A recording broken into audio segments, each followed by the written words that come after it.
Good evening, everyone, and welcome again to Randall R. Sadler Stadium on the campus of Earlham College as we bring you Earlham Quakers baseball. Great to have you with us here on the Farm Beer Insurance with Kevin Shear pregame show. Quakers coming back after a 6-game road trip in Florida, in which Earlham went 3-3 during that road trip, losing their last 2. Today they'll take on the Student Princes of Heidelberg, who come in at 9-3. They've won 3 straight and 4 out of their last 5. Matt Radka gets the start today for Earlham. He is 2-0 on the year with an ERA of 0.87. We'll talk more about him coming up in just a few moments. And Sam Ankrum will go today for the Student Princes. He is 1-1 with an ERA of 2.08.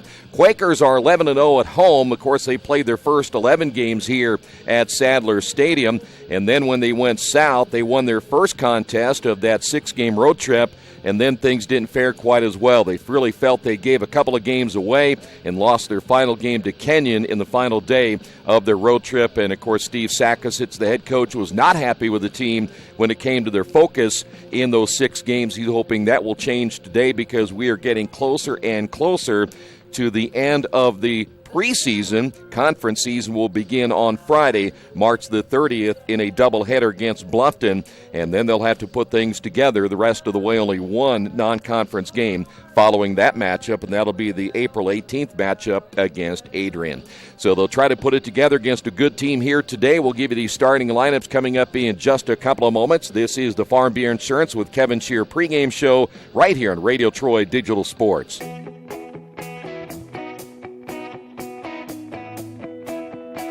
We check them better. Every Wetzel Better Buy certified vehicle is fully inspected and reconditioned by ASE and factory-trained technicians. And each Better Buy vehicle comes with a Carfax vehicle history report, so you know you can buy a vehicle with confidence. We back them better with a 3-day satisfaction guarantee. Every Wetzel Better Buy certified comes with a 3-day or 300-mile satisfaction guarantee. If you don't like it within that 3 days or 300 miles, just bring it back and we'll exchange it for a vehicle of equal value. Every Wetzel Better Buy certified vehicle comes with a 12-month, 12,000-mile warranty. We price them better. We have dedicated individuals searching the entire country for the highest quality, lowest price vehicles for our inventory. In today's competitive market, we're constantly monitoring vehicle values to ensure that we're offering the best prices possible. We guarantee that every Wetzel Better Buy vehicle is the highest quality used car or truck around. Our reconditioning process guarantees that you are getting a vehicle as close to brand new as possible, and our warranties back that up.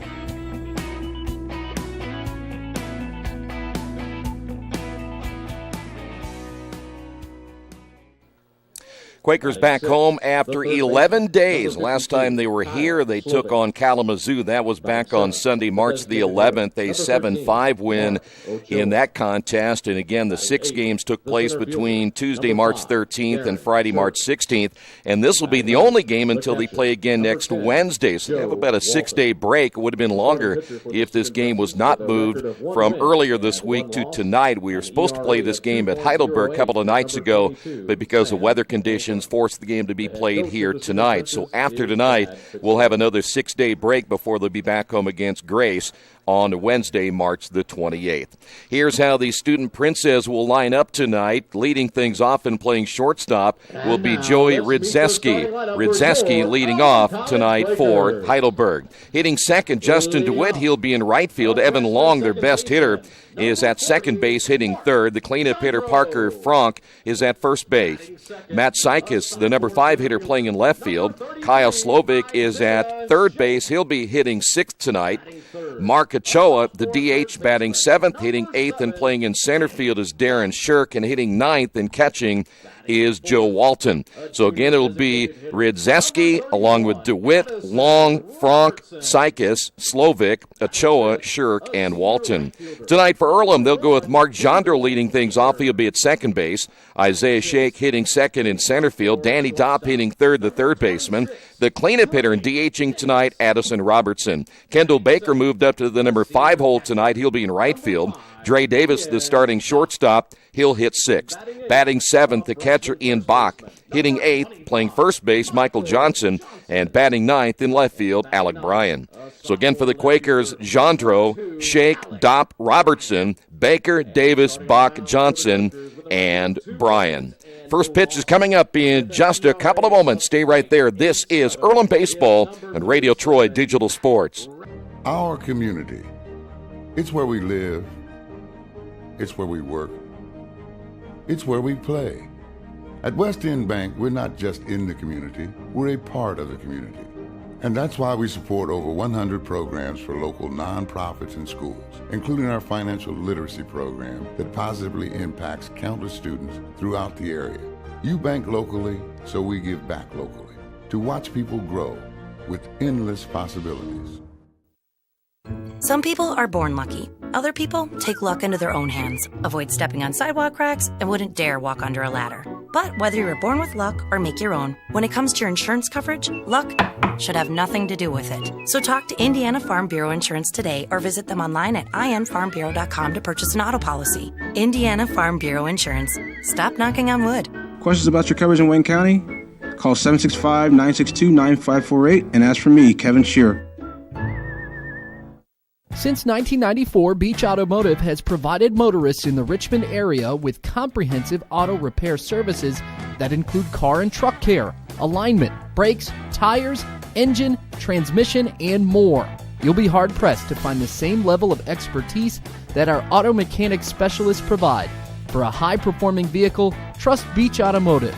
To learn more, call 765-966-8181. Beach Automotive, 110 East Main Street, Richmond. Big Boys Pizza is now open in Richmond, located at 1015 East Main Street, next door to the Civic Theater. The menu has great sandwiches, pasta, salads, and of course, pizza. Come dine in, carry out, or have your food delivered day or night, at home or at the office. Other locations are in Connorsville and Brookville. Bring in a sports ticket after any game and receive 10% off your purchase. Ticket must be dated for the same day as your purchase. Dine in, take out, or delivery, Big Boys Pizza. 765-488-0023. Kate's Cages is the #1 indoor training facility for baseball and softball in Richmond by far. With top-flight instructors, you will learn how to play the game the right way. Everything from pitching, hitting, catching, and fielding. Kate's Cages will also have the opportunity to participate in triple play fall ball, the softball academy, individual and team camps, and individual private workouts. Kate's Cages Baseball and Softball Indoor Training Facility, 1366 Rose City Boulevard. Call 993-2353 for more information. Earlham Baseball being brought to you by Richmond area Subways. Each day of the week, you can get a different 6-inch sub with no artificial flavors or colors, only $3.50. Every Monday, the sweet onion chicken teriyaki. Tuesday, the oven-roasted chicken, and Wednesday, the turkey breast. Treat yourself at Subway. 4 locations in Richmond and Hagerstown. Subway, eat fresh. Well, as we mentioned, the starting pitcher, Matt Radka, getting the start tonight, the left-hander this year. This will be his 5th appearance, his 2nd start, 10 in the 3rd innings, giving up 10 hits. 1 run it was earned, 10 strikeouts and 4 walks. He is 2-0 on the year with an ERA of 0.87, and they like the way he threw down in Florida. And so he's going to get a chance to get the start here tonight against a Heidelberg team. As we'd mentioned, they've won 3 straight. They've won 4 out of their last 5, and they pretty much manhandled Manchester in the 3-game series, winning it 10-2, 15-6, and 3-2 in the 3-game sweep. They wrapped out 18 hits in that first contest, 17 hits in the second game, and then they were held in check a little bit more in the final game. But keep an eye tonight on Evan Long, the second baseman. He will be a huge key tonight for Heidelberg. The shortstop, number 2, Joey Ridzeski. Ridzeski will lead things off for Heidelberg. Ridzeski hitting at .306 on the year. No home runs. He has driven in 6. So our first game back here in our last 11 days as Radka will look into Ian Bach, and the pitch is on the way, and this game is underway. 1 ball, no strikes.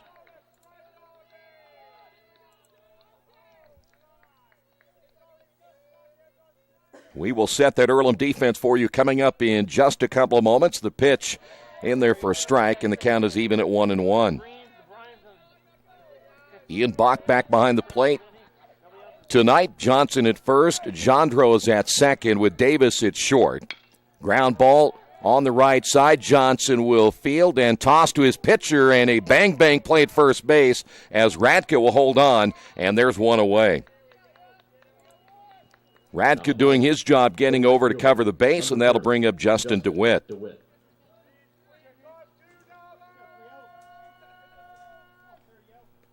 DeWitt hitting at .304, no home runs and 7 runs driven in.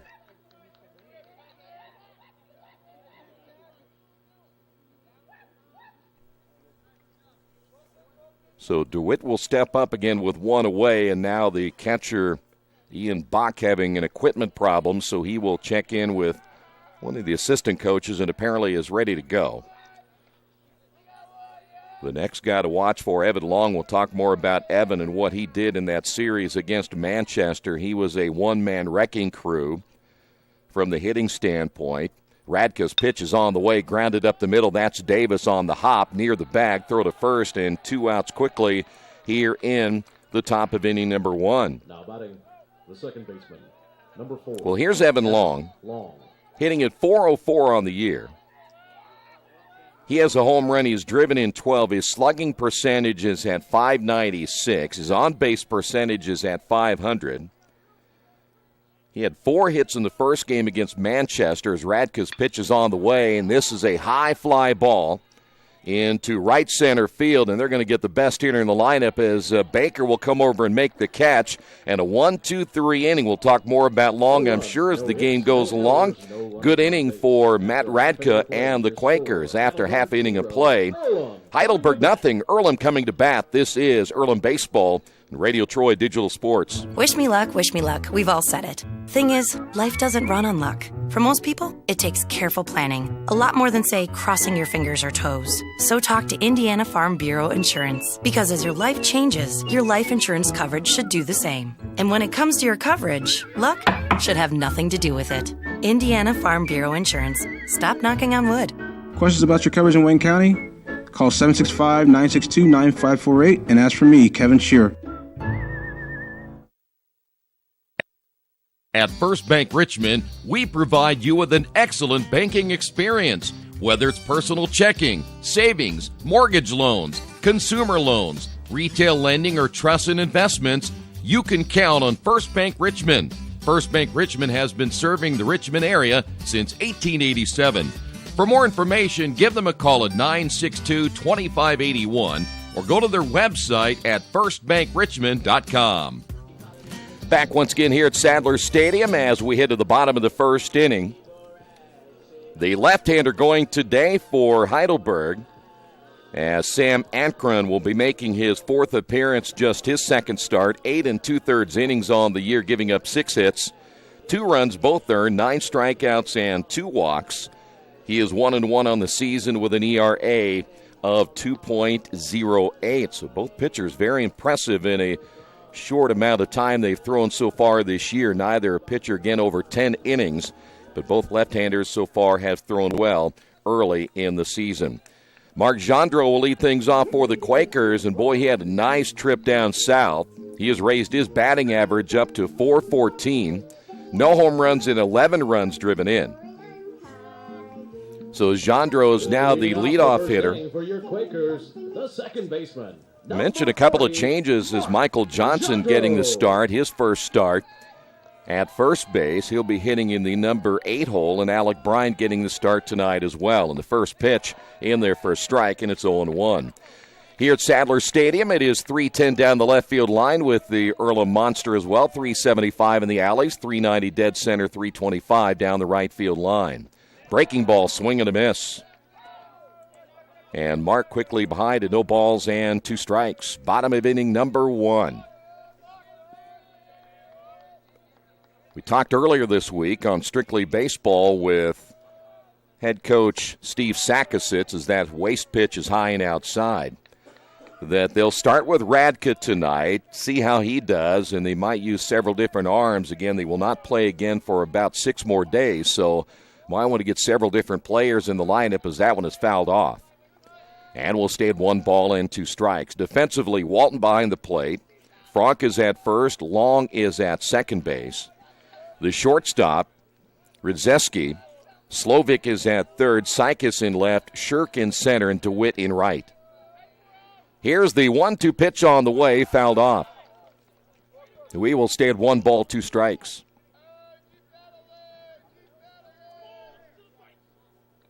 Home plate umpire going all the way out to hand that baseball to Ankron. I thought maybe that might have gotten a piece of Walton behind the plate. Outfield a straightaway, and it's going to be a little bit chilly tonight, though we have plenty of sunshine now. That's going to change.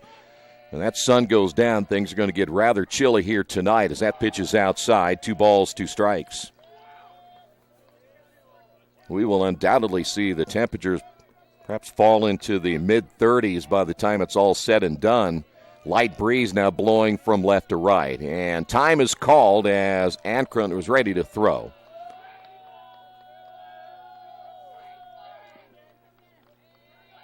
Quakers have now seen their team batting average drop down to .296 after that trip to Florida. The break-even pitch on the way, that'll be hit foul.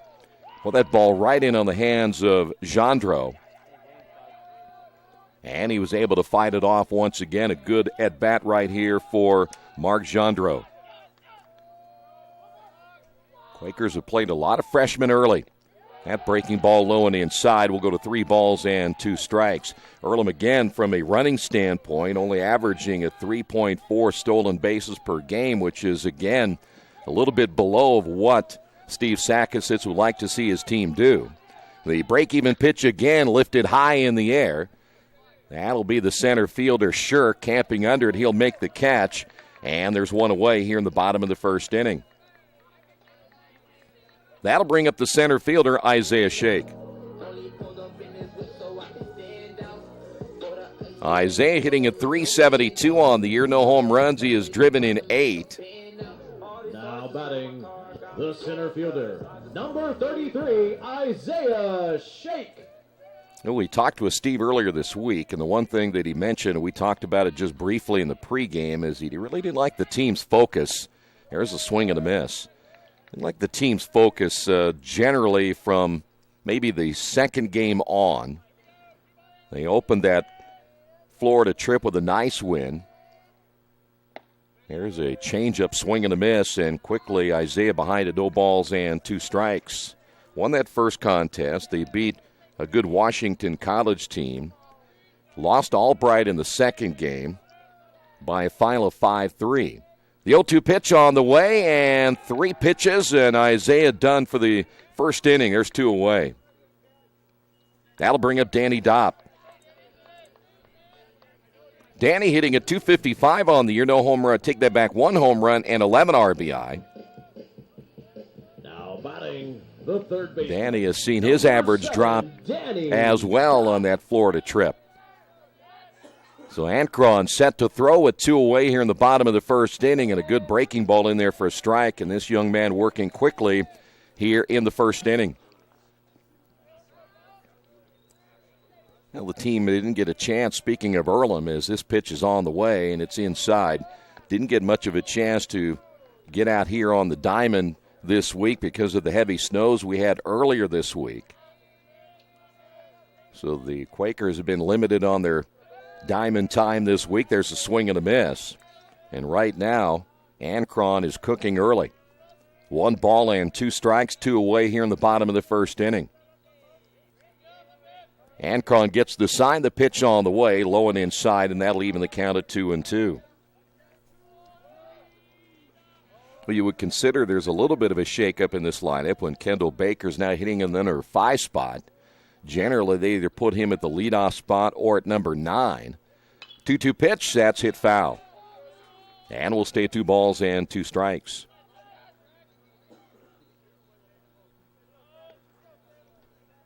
All about finding the right combination right at this stage before you head to conference play, which again is right around the corner. Here's the break-even pitch once again, and that's low and outside. 3 balls, 2 strikes. Now to Danny Dopp.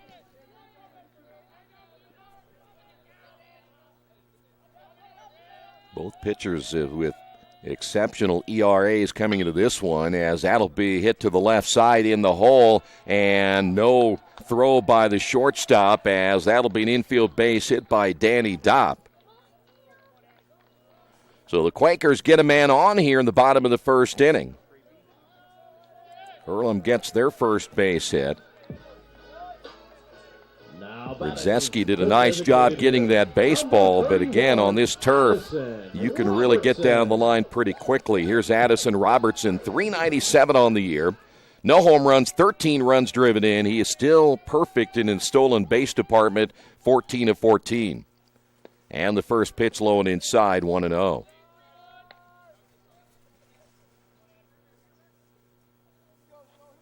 Quakers now averaging just over 6 runs per game. That has dropped as well since they went on the road for their first time.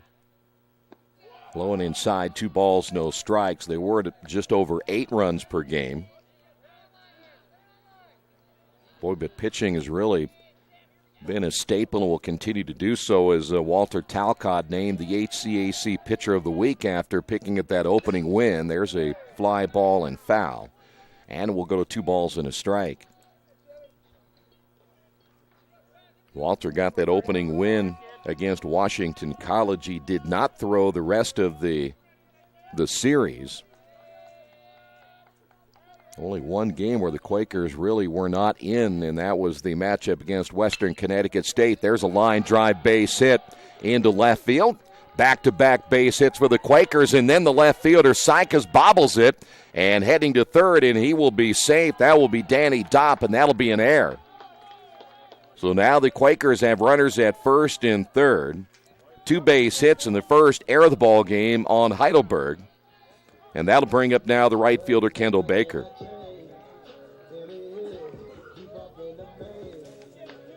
Quakers doing a nice job staying aggressive and alert on the base paths. Now have a runner in scoring position. Here's Kendall Baker. Baker hitting at .229. No home runs, 2 runs driven in. So we go lefty against lefty here as Ankron's pitch is in there for a strike. And Earlham a chance now to get on the board here in the bottom of the first inning. Ankron gets the sign from Wald, who sets up on the outside corner. The pitch, runner at first, got a good lead, and the pitch is low and outside. And the count is even at 1 ball and 1 strike.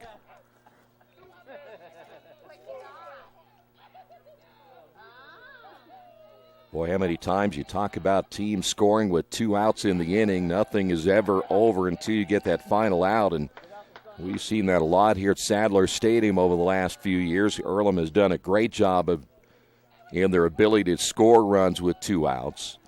2 balls and a strike. The stretch by Ankron. Runner at first takes off. Swing and a miss. Throw through, and trouble getting the ball out of his glove, and they will say he is out at home. So a throw by the shortstop. Nice job by Brzezinski getting the throw back home, and the Quakers run themselves out of this first inning. 1 runner left on base. We will head to the top half of inning number 2 on the Wesley Bates Wealth Management scoreboard. No score. This is Earlham Baseball and Radio Troy Digital Sports. Georgia Direct is your one-stop source for floor coverings and decorating ideas for remodeling a home, office, kitchen, or bathroom. Their showroom offers quality products from Mohawk, Shaw, Armstrong, Craft Made, and many more. They proudly offer Richmond the best quality and variety of home design solutions at competitive prices. At Georgia Direct, their goal is to deliver an outstanding customer experience from selection through installation. Georgia Direct Carpets and Cabinets, 5200 National Road East, Richmond. Hey, this is Steve, and out at Jiffy Lube the other day, a customer came in and said, Steve, this was my 100th oil change on this car, and you've done them all. Hi, my name is George Farrell, and I've been coming to Jiffy Lube for over 14 years. I recently just had my 100th oil change. I'd like to thank Steve Funkhauser and his staff for the great service that they've provided me over the years. Thank you to all, and I would recommend anyone to come to Jiffy Lube to get their car serviced. Jiffy Lube, #1 in customer satisfaction for a reason. We had inning number 2, no score here at Sadler Stadium. It'll be Parker Frank to lead things off. Parker Frank. Now Quakers able to get runners in scoring position in the bottom of the first inning. They come up empty. They don't take advantage of the error by the left fielder, Sykes. Here's the pitch, and it's outside. 1 ball, no strikes.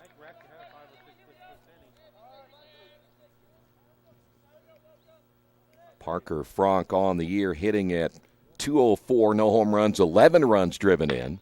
This is grounded up the middle. The second baseman, Jandro, able to dive and knock it down, but no play made at first base, and so Parker Frank will get the first hit for Heidelberg. That'll be an infield base hit. And so Heidelberg with a man on here in the second inning, and that'll bring up Matt Sykes. Sykes at .340 on the year. Number 11. No home runs, 11 runs driven in. One of 4 players in the lineup with 11-plus runs driven in. Radka's pitch is low for a ball.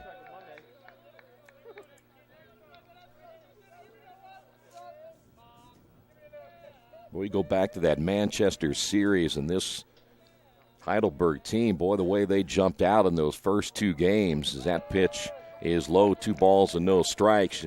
You know, Evan Long had 4 hits in the first game, had 3 hits, 3 runs driven in the second game, had 3 RBI in game 1 to go along with that home run, and then had 2 more hits in the last game. The stretch and the 2-0 pitch on the way, grounded down the third base line. That's a fair ball underneath the glove of Danny Dopp. Heading to third will be Frank, and that will be a double by Sykes, as now runners will be at second and third. Second base hit now by Heidelberg. And at the plate will be Kyle Slovic. Number 52, Kyle Slovic. Well, by the time the left fielder Alec Bryan could get to that baseball, there was no getting Frank down at third, and Sykes now setting the table here for Heidelberg in the second inning. Slovic hitting at .310 on the year. Another left-handed bat in the lineup. The stretch and the pitch, and this is grounded toward the shortstop Davis. Davis knocks it down, and the throw to first not in time, as a run will score, and then the ball at first base gets away, and the second runner is safe. So 2 runs in the inning, thanks to a ground ball, and that should be 2 errors. So we will call 2 errors on that one, 1 on the shortstop and 1 on to the first baseman. Designated hitter, number 13, Mark Ochoa.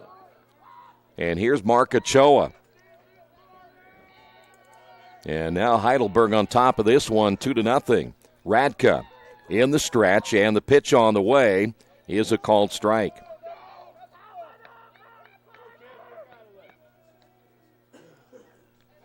Slovic stays at first base. Ochoa, the designated hitter, hitting at .207 on the year. Radka will come set, checks the runner at first, and the pitch on the way, grounded in the hole, and that'll be another base hit. So Ochoa between the shortstop Davis and Danny Dopp, the third baseman, third hit of the inning, and that'll bring up now Darren Shirk. And now we have a visit to the mound. Still no outs here in the second inning. 2 runs across for Heidelberg. Today's game being brought to you in part by Chef KC, located at 1301 South L Street in Richmond. Catering for all events or occasions. Personal chef and traveling barbecue service, carry out, and delivery is available. Again, Chef KC, 1301 South L Street here in Richmond. Well, a slow walk back to the dugout, as right now things not going well for Earlham. 2 errors in the inning. On the ground ball by Kyle Slovic, 1 run would have scored no matter what, but again, with the first baseman making the error, the second run scores. And so Shirk will step to the plate. He's hitting at .321 on the year. Runners at first and second. Now time is called.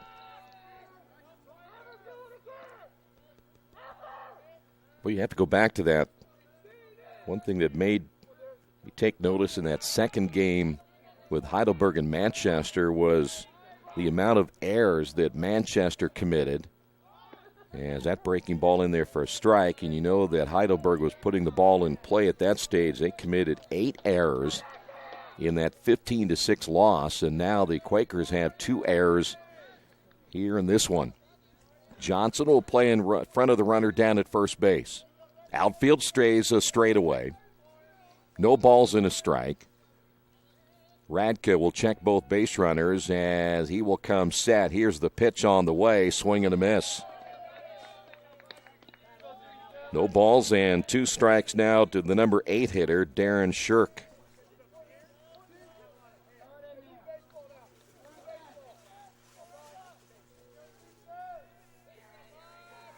Long look this time by Radke.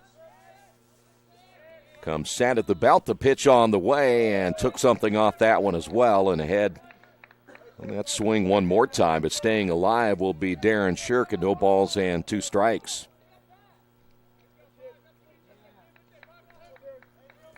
Well, that sun will be a little bit of a factor here tonight, especially for those on the right side. Pretty much all clear skies tonight, time called again by Shirk.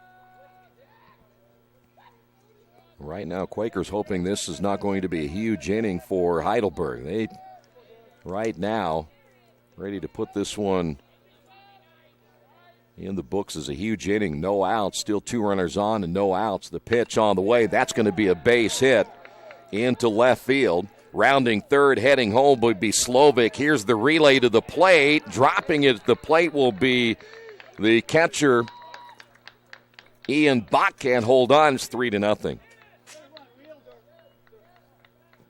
Now batting the catcher, number 10, Joe. Here's Walton. That'll be 4 hits in the inning. Still runners at first and second. And still no outs, and Walton, a left-handed hitter, hitting at .214.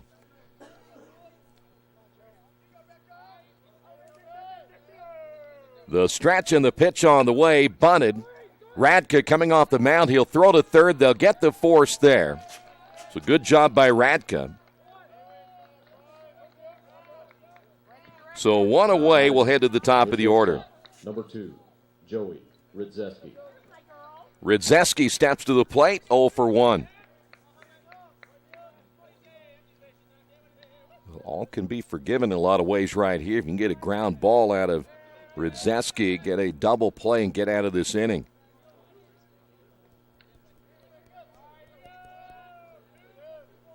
Bach will set up on the outside portion of the plate. Here's a fly ball into left field. They're waiting for it as Alec Bryan. He'll make the catch. Runners will retreat, and now 2 away. And that'll bring up Justin DeWitt. Now batting the right fielder, number 30, Justin DeWitt. DeWitt 0 for 1.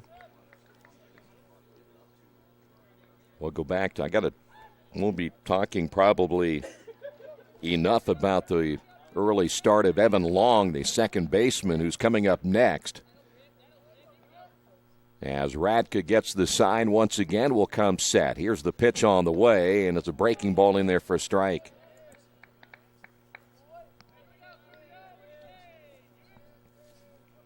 Two away here in the second.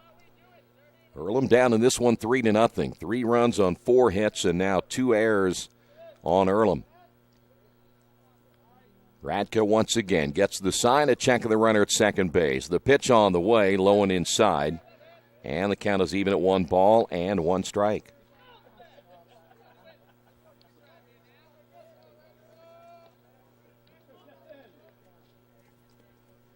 I was going back to that Florida series in which Quakers just one game where they really were not in it. That was the 11-1 loss to Western Connecticut State.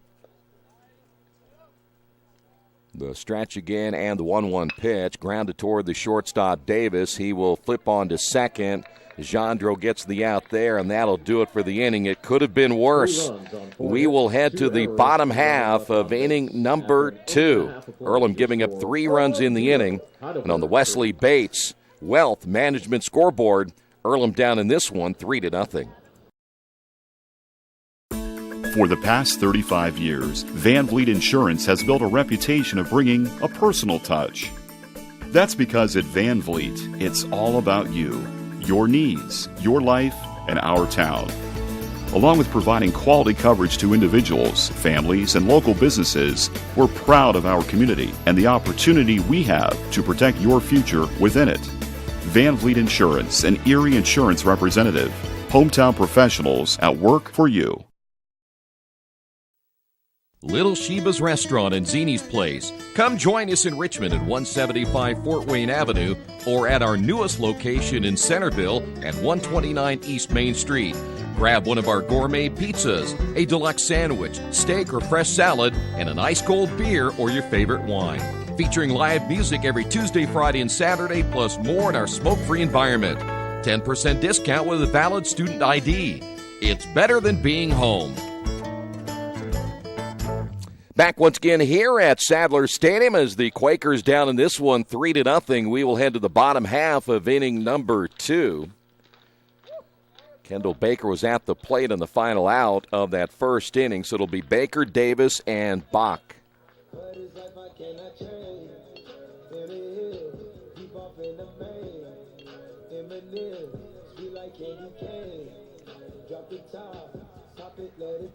Leading off the second inning. So Kendall steps back to the plate. Right fielder, number 1, Kendall. Hitting at .229 on the year.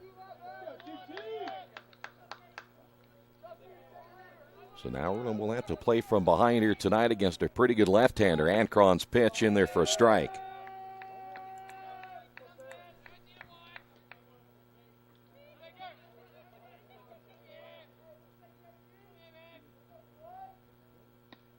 That pitch is inside. Count is even at 1 ball and 1 strike. Baker, Davis, and Bach here in the bottom of the second. Ancron with the leg kick and the pitch. Bunted third base side. Slovic charging. Slovic's throw to first in time, and there's one away. Well, the scouting report a lot of times on Kendall Baker is make sure you take away the bunt, and that's exactly what Slovic did.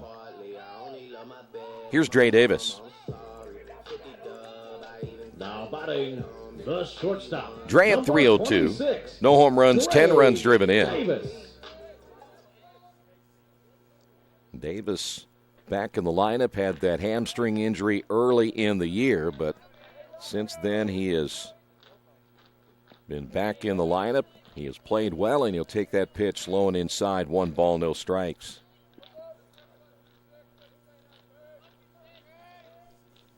Ancron's pitch just low and outside, 2-0.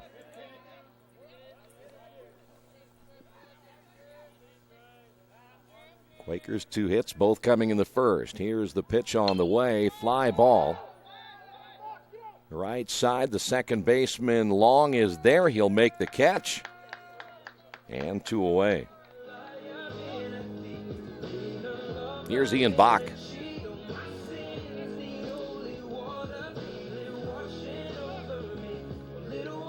Ian 262 on the year, no home runs. He has driven in 15. Those 15 RBI, the team leader right now for the Quakers. The pitch on the way is a curveball in there for a strike, and he quickly falls behind at 0-1.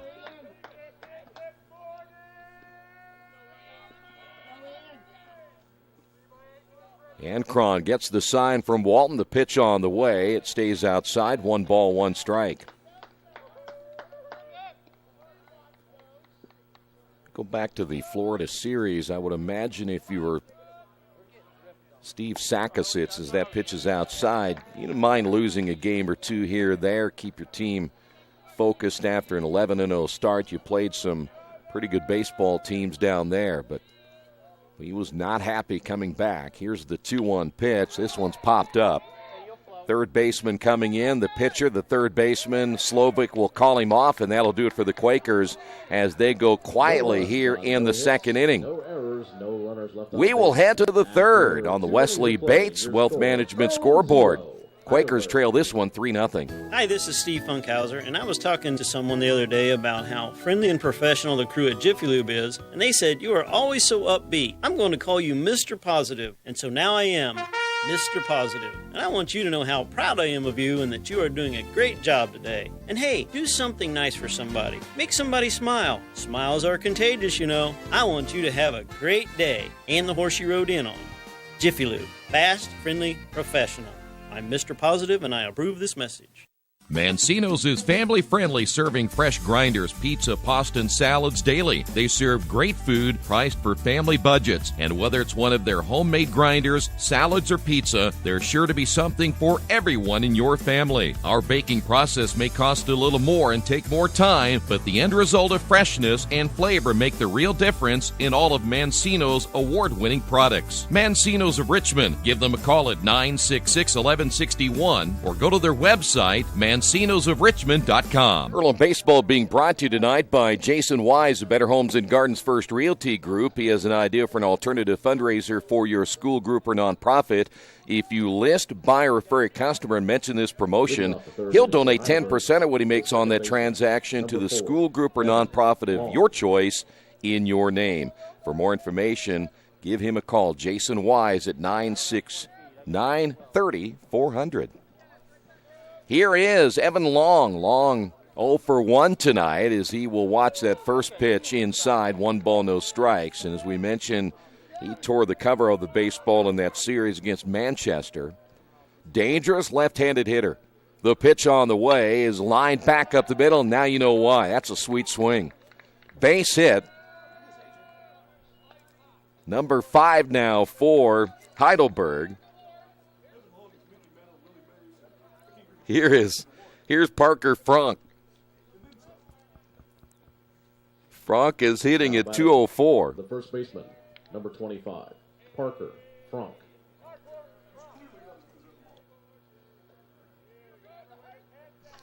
The pitch on the way is low and inside. 1 ball, no strikes.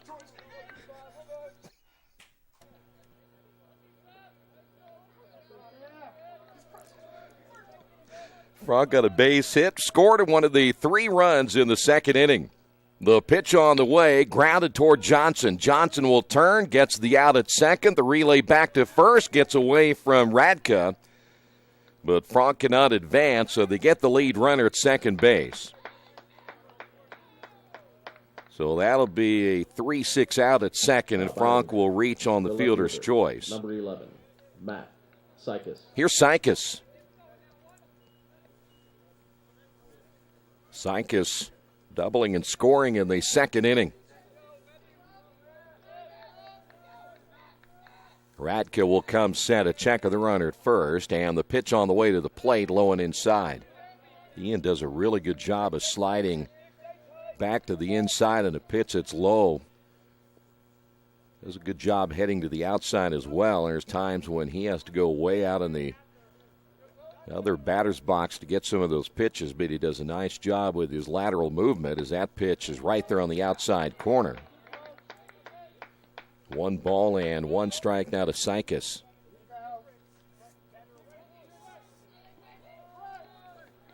Five hits on the night now by Heidelberg. The pitch on the way is a breaking ball, low and outside, 2-1. Radka again not being helped out defensively by the Quakers back in that second inning with those 2 errors. The stretch again by the left-hander. The pitch on the way is outside. Snap throw to first, not in time. And we go to 3 balls and a strike.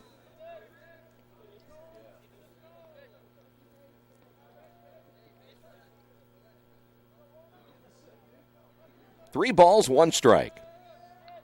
Radka ready to throw as he comes set. And the pitch on the way to the plate is hit foul. And a full count now to Matt Sykes.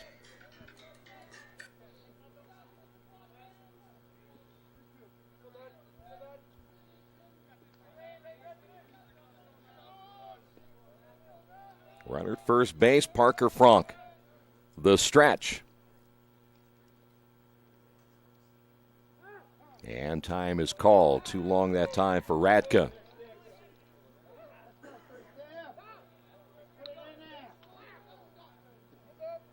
By the way, when you look at the numbers, Ankron has pitched well in his 8 innings this year, but he's not the best they have. They've got 2 other guys that have pitched better. Runner at first takes off. This is hit foul down the right field line and will go out of play.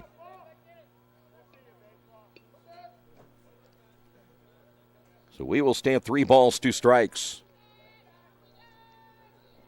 Radke will have to keep a little better eye on Parker Frank down at first base.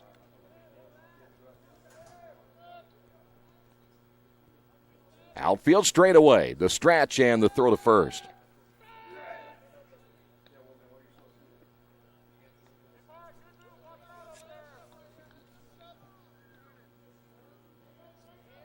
Radke out of Uniontown, Ohio, getting the start here tonight. Again, his 2nd start of the year. The stretch and the pitch. Runner again takes off. The pitch is outside. That'll be ball 4. So now runners at first and second with 1 away. And here's Kyle Slovic. Now batting the third baseman, number 52, Kyle Slovic. Slovic able to get on base and later scored. He was a part of that 2-error inning by the Earlham Quakers. And so now we have 1 away and runners at first and second. Radke will come set, checks the runner at second. The pitch on the way to the plate is in there for a strike. He's had pretty good command of that breaking pitch, especially away from left-handed hitters like Kyle Slovic.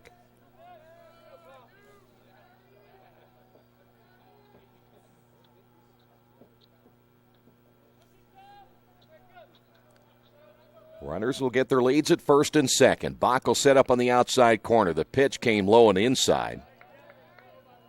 And the count is even at 1-1.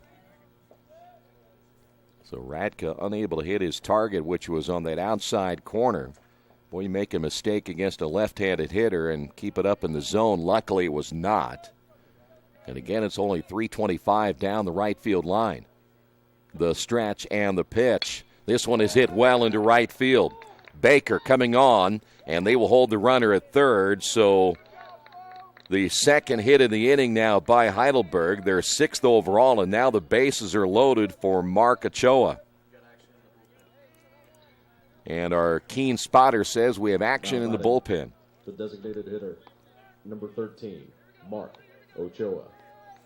That's what makes working in this press box so exciting, is we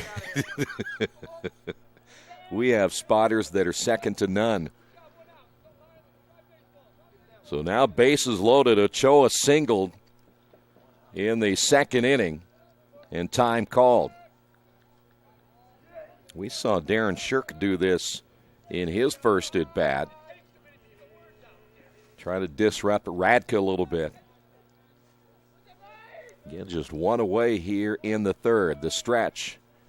And the pitch on the way is outside, ball 1.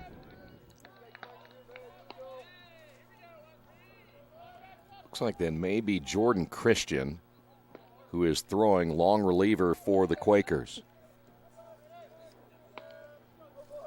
Radke comes set.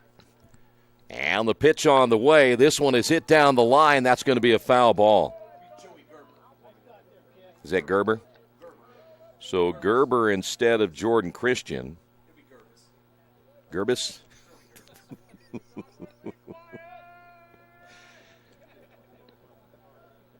1 ball and 1 strike. Joey Gerbis out of Liberty Township, Ohio. He is a right-hander. Now Radke will have Ian go back through the signs again. 6 hits now by Heidelberg. And they're threatening again here in the third. The stretch. And the pitch on the way, low and outside. 2 balls and a strike.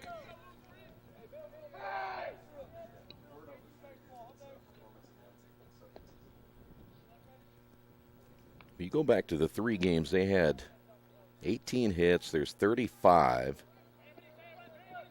They had 35 hits in the first 2 games against Manchester and ended up scoring 25 runs. Here's your 2-1 pitch, and this is a fly ball again into right field. Baker back a few steps. Runner at third will tag. They'll throw behind the runner, and Heidelberg is going to now lead this one 4-0. Runner at second tagged as well. He's now at third. And now 2 away. Now batting. And it's now 4-0. Number 5, Darren Shirk. So here's Shirk. He singled his first time up.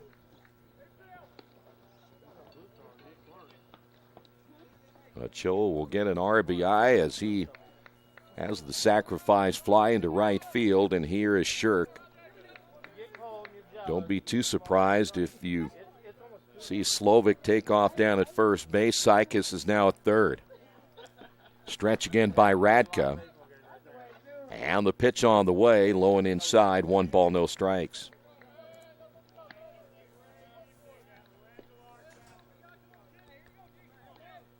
Well, at least at home, the Quakers have very rarely played from 4 runs down this year. The 1-0 pitch on the way. Here's a fly ball down the right field line. Baker on the run, and that will go out of play.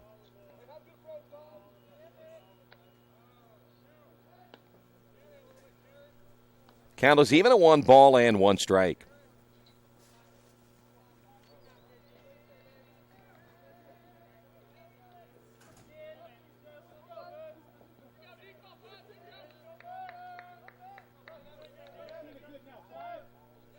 Well, Matt trying to get out of this inning with no more damage done. He did manage to get out of that tough second inning, only giving up 3 runs. Here's the pitch, and it's low once again, 2 balls and a strike.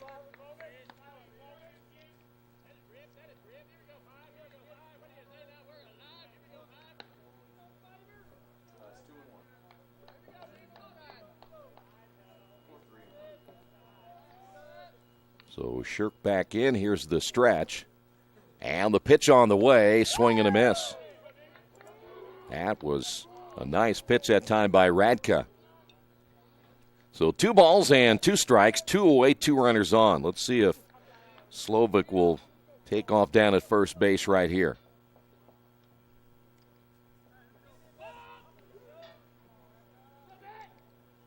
The stretch and the pitch, and got him looking. Backdoor curveball that time, and Radka gets out of the inning. We will head to the bottom half of inning number 3. 1 run on the board for Heidelberg, and on the Wesley Bates Wealth Management scoreboard. Heidelberg on top of this one, 4-0.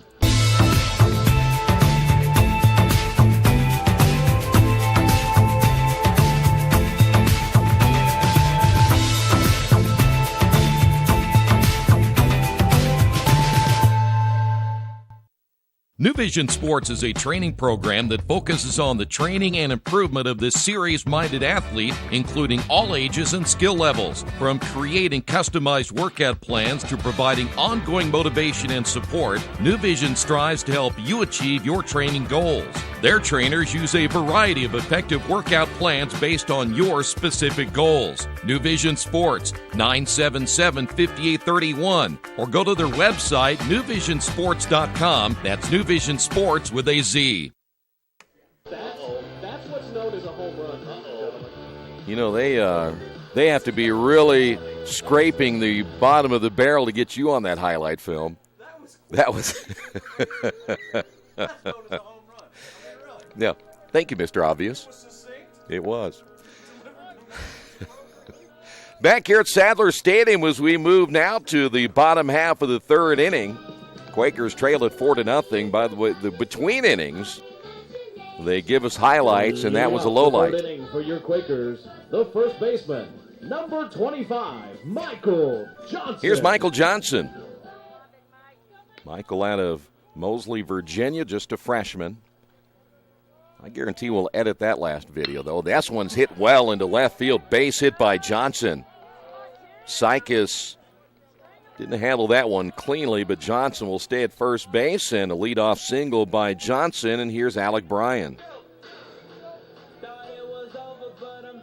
Third hit now for the Quakers. Now batting, the left Alec fielder, hitting at 385. number 2, Alec Bryan.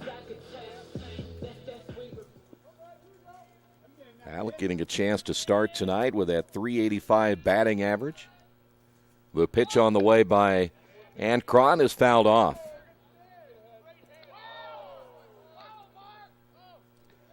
No balls and a strike. Here at Sadler Stadium, they've, of course, done so many improvements over the last couple of years. Ballpark that is, again, only, 4 or 5 years old, but new lights for this season as we get the 6 o'clock start tonight. That pitch in there for a strike. They made just one huge error, and that was that last video that was played. And it can be edited very quickly. Here's the stretch by Ancron, and that pitch got away from him. And the count will go to 1-2. By the way, Brian Cox will be your play-by-play guy coming up on Saturday, April 7th, and Sunday, April 8th. So you can send all your complaints to him. Here's the 1-2 pitch. That's high, 2-2.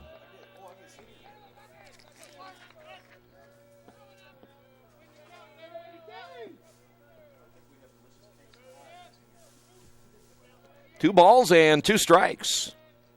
The pitch on the way, and that one just outside, 3-2.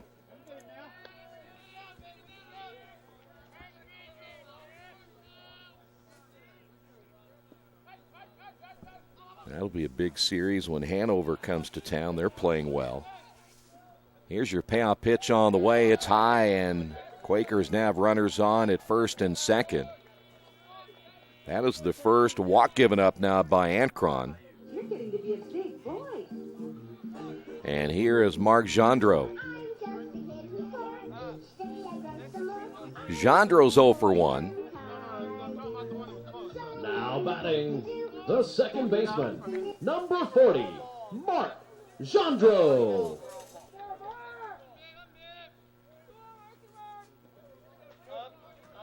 So Mark steps in again, runners at first and second. The stretch by Ancron, a check of the runner, and this one's bunted third base side, but it will go foul.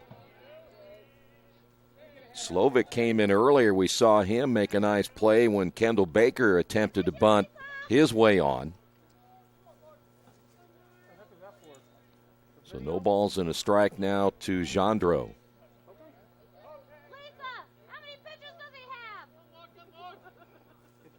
Mark now a team best 4-14 coming into this one. He really had a good trip down south. Stretch again by Ancron, a check of the runner at second, and now he'll twirl and throw, and the tag laying on. That was a close play.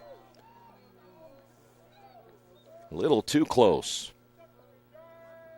Rinzeski got behind the base runner down at second, and Michael Johnson nearly got picked off. Now, coaching staff will tell you they like the aggressiveness of their base runners, but boy, that would have been a costly out right there. Here's the pitch. Gendreau showing bunt. The pitch is in the dirt, coming out Walton ready to throw. And he did not go around, so it's 1 ball and 1 strike, and he did not offer.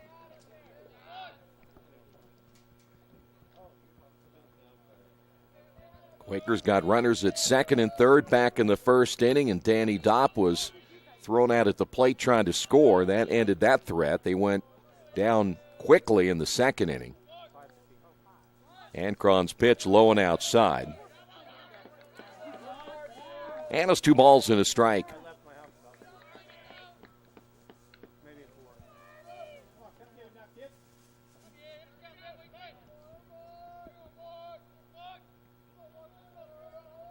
Gendreau back in as Ancron gets the sign. He'll come set. And the pitch on the way to the plate, right down the middle for a strike. Now here is where you have to be tough, and of course, coaching staff will talk about it. Be aggressive on that 2-strike count, because you never know what you're going to get right here from a standpoint behind the plate. If it's close, got to be ready to battle, and that one's going to be tapped in front of the plate. That'll be a foul ball. Too many hitters end up watching a called third strike, hoping maybe it's going to be a ball, and it's really too close to call at times. So Coach Sack wants his players to be very aggressive when the count gets to either 0-2, 1-2, or 2-2. Be ready to swing the bat. And right now, 2-ball, 2-strike count as Ancron will check the runner. Here's the pitch on the way. Grounded third base side. Charging Slovic. His off-balance throw gets away from the first baseman, Frank. That will score a run. Heading on to third will be Alec Bryan, and the Quakers get on the board here in the third inning. That will be, I believe, a throwing error on Slovic.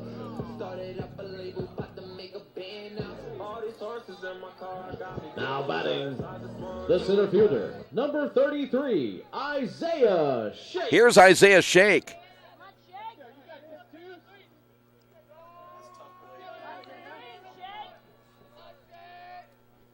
Isaiah struck out his first time up. There's a swing and a miss.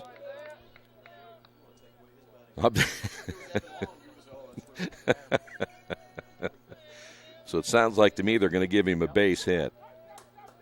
Boy, I tell you what, you can get homered here for sure. Alec Bryan standing down at third as Ancron's pitch is on the way, and throw down to second, not in time.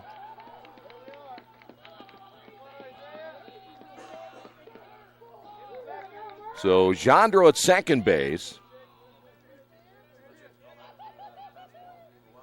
Wild pitch. Don't get snooty down here.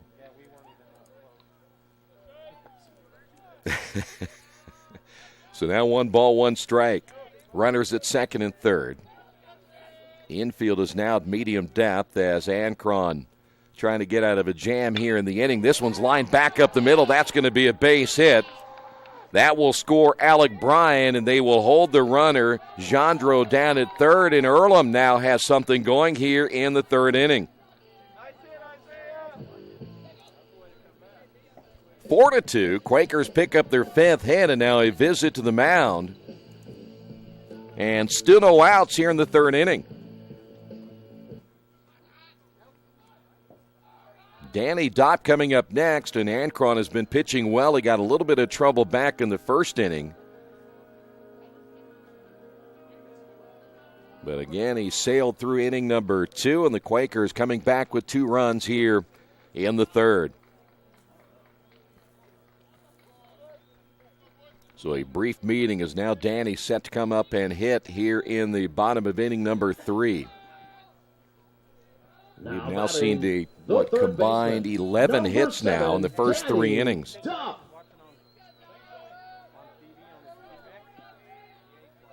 So Jandro down at third, Isaiah Shake at first base.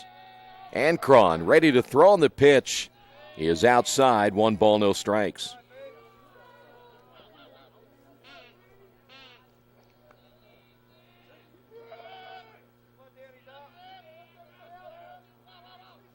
Ancron gets the sign now from Walton.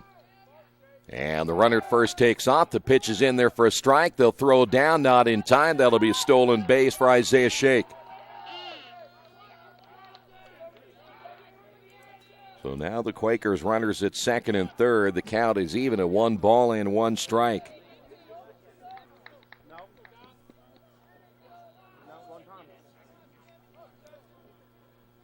Isaiah now 7 of 9 in the stolen base department. Ancron's pitch on the way is low and inside. 2 balls and a strike, and I kind of feel that momentum changing a little bit. It's been all Heidelberg.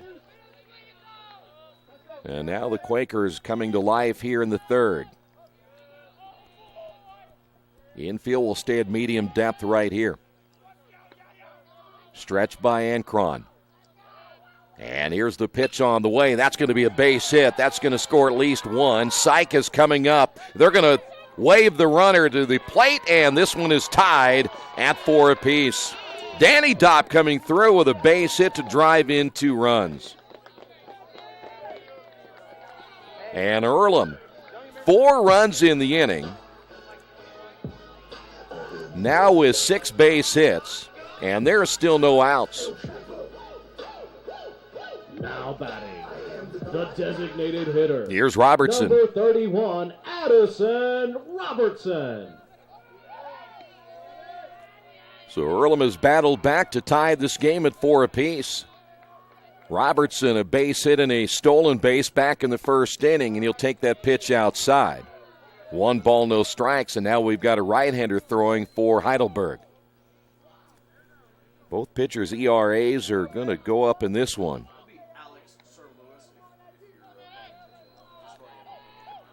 Alex Sir Lewis. That pitch way inside. 2 balls and no strikes. What do you think about Ancron coming in? His ERA at 2.08. Radka's was at 0.87. That is going to change drastically. Quakers again will see Joey Gerbis throwing. The stretch again by Ancron. The pitch on the way, grounded third base side. Slovic will take it on the high hop, then dropped it. Now I know that our public address announcer would give him a base hit. But now the Quakers have runners at first and second as Robertson reaches on the air. And here's Kendall Baker. Now batting, the right fielder, number 1, Kendall Baker. Well, don't be surprised here. Baker has been known to lay down a bunt with the runner down at second base, but Slovic even with a bag. The stretch and the pitch on the way, and he will bunt it right in front of the plate, and that's going to stay right in the batter's box. That's a foul ball.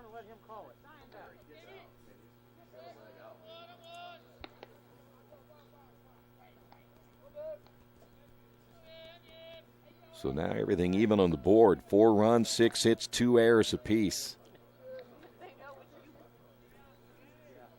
Kendall behind in the count, no balls and a strike. The stretch by Ancron. Here's the pitch. He'll show bunt again, and they'll throw down to second, and they're going to get Danny Dopp in a rundown. Dopp will be tagged, but the ball is dropped. They say that he made the tag, and on the transition to throw the baseball, they will say that is again an out there, so the Quakers will lose a base runner. Kendall Baker's behind in the count of no balls and 2 strikes. Robertson wisely taking second base.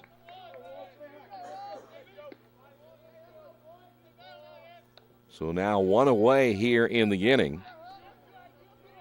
And Earlham went from having runners at first and second, no outs, now to having a runner at second, 1 out. And the pitch on the way to Baker, just missing inside.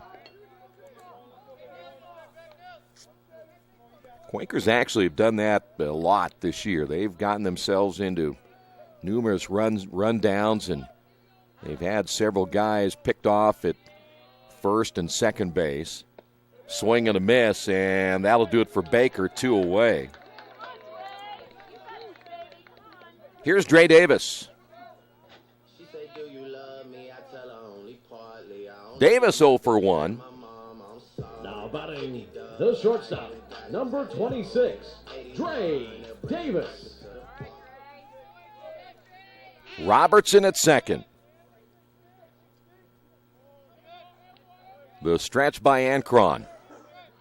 And the pitch on the way, grounded softly back up the middle. The shortstop charging and throwing. A little sidearm action that time. They get him at first as Ridzeski able to get the final out of the inning. But the Quakers come back with 4 runs in the inning. We will head to inning number 4 on the Wesley Bates Wealth Management scoreboard. We're tied at 4 apiece. As an internet service provider, Parallax Systems offers reliable residential high-speed internet service and business service. With a fiber backbone reaching over 150 miles, we have created a multifaceted delivery system. Our dark fiber leasing has proved beneficial to public and private sectors alike. Parallax serves Wayne County and surrounding areas. Parallax Systems, when speed matters, a division of Richmond Power and Light.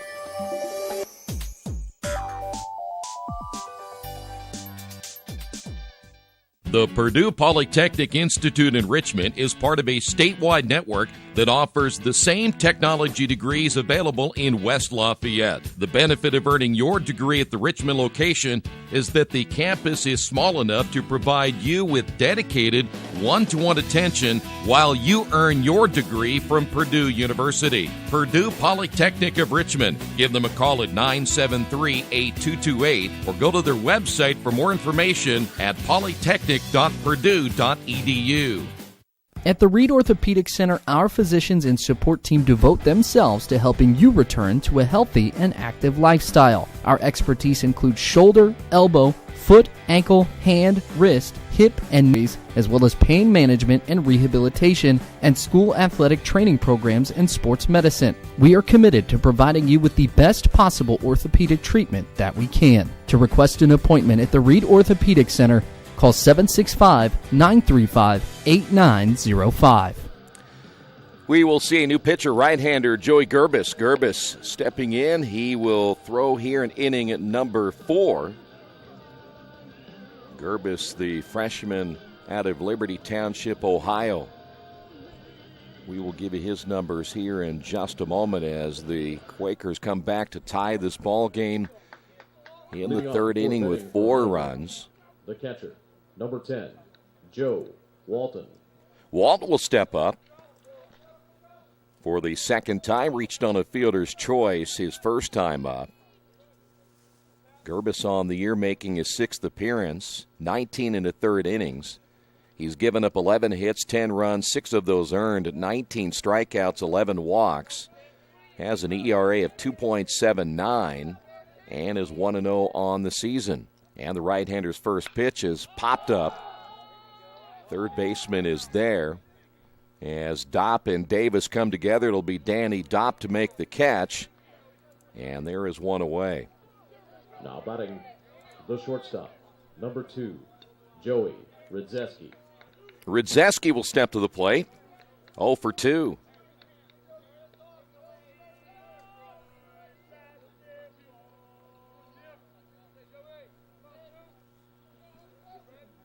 The pitch on the way is low and outside. 1 ball, no strikes. Each team now with 4 runs and 6 hits, 2 errors. The high leg kick and the pitch, inside corner for a strike. It'll go to 1-1.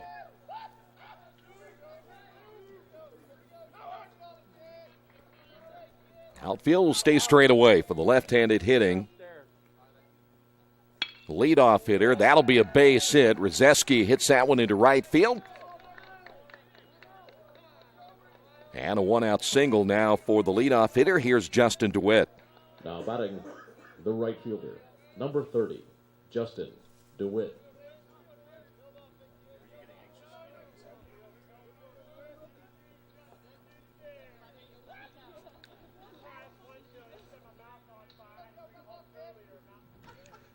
That pitch in there for a strike.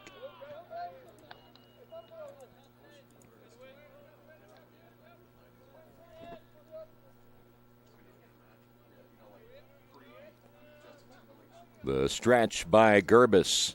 And the pitch on the way is a breaking ball. It's strike 2.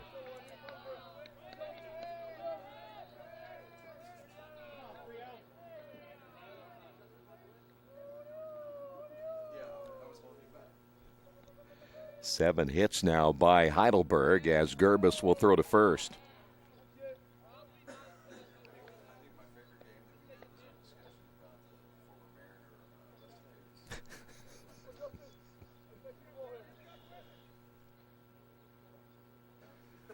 Swing and a miss, and the throw to first not in time by Ian Bach.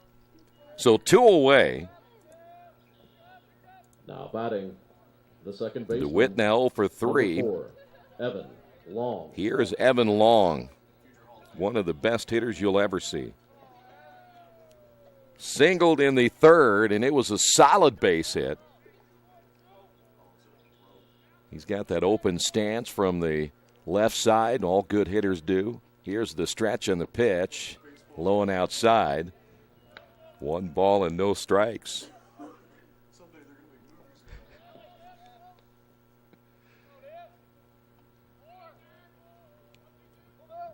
Long knows how to brush off the criticisms.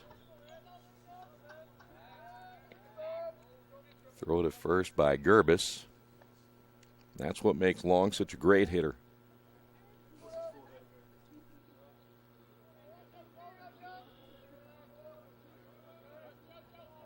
Here's the pitch on the way, and it's in there for a strike. 1 ball, 1 strike.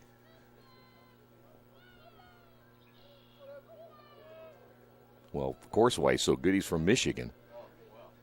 Here's the stretch. And the pitch on the way. Runner will take off. That got away from Ian Bach. The throw is too late. That should be a wild pitch on Gerbis.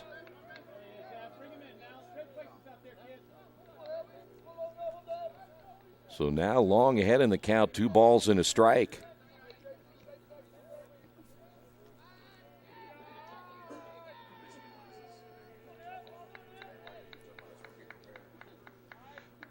The stretch and the pitch on the way, and that's going to be chopped foul. 2 balls and 2 strikes.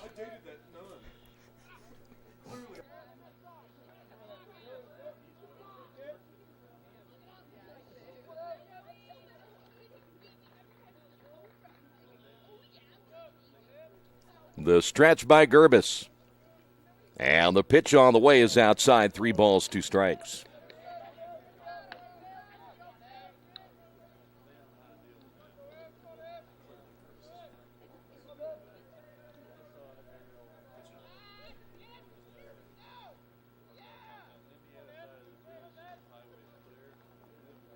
Three balls, 2 strikes, 2 away. Runner at second base.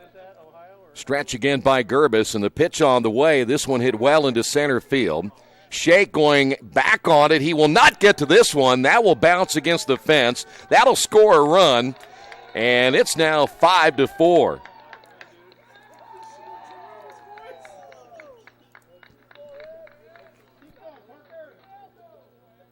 Evan Long comes through again, his second base hit. Now batting the first baseman, number 25, Parker Frank. Here's Parker Frank.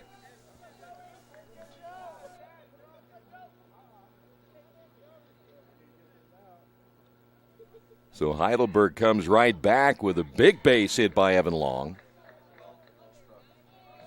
Let's think about this. Long had 4 hits in the first game against Manchester. That pitch is in there for a strike. He comes back with 3 more hits against Manchester in game 2. 2 more hits. So that's, if my numbers are correct, that's 9. He has 11 hits in 4 games. Might have. Here's the stretch and the 0-1 pitch, low and outside. 1 ball and 1 strike.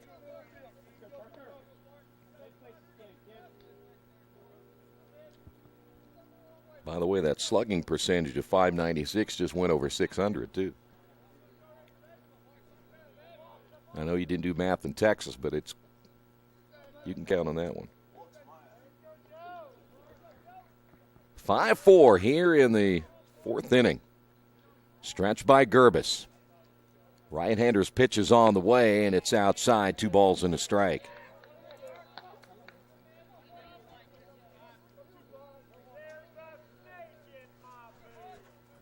Evan Long at second base. 2 of the 8 hits now for Long for Heidelberg. This one is hit well into center field. Shake will come in. The second baseman, Jandro, out to make the catch, and that'll do it for Heidelberg here in the top of the 4th inning. But a key hit by Evan Long driving in the go-ahead run as we will head to the bottom half of inning number 4. Heidelberg on top of this one, 5-4. For over 30 years, Reynolds Plumbing has been keeping the Richmond-Wayne County area running. Whether on commercial properties, restaurants, or residential, they've done quality plumbing, heating, and air work for thousands of customers. In a small town, a company like theirs cannot stay in business for as long as they have without being very good at what they do. It's not just about quality work, It's about customer service. If that's the kind of experience you want on your next plumbing or HVAC job, then Reynolds Plumbing has you covered. Call Reynolds Plumbing today at 966-0994. For over a century, Richmond Power & Light has been providing safe, reliable energy to the citizens and businesses of Richmond and the surrounding area. Through their dedicated and talented employees, they are advancing their tradition of exceptional service through new technology, training, and efficiency in everything they do. Richmond Power & Light provides reliable, low-cost energy and technology services in a customer-focused, environmentally responsible, safety-conscious manner. Richmond Power & Light. Together we make powerful partners.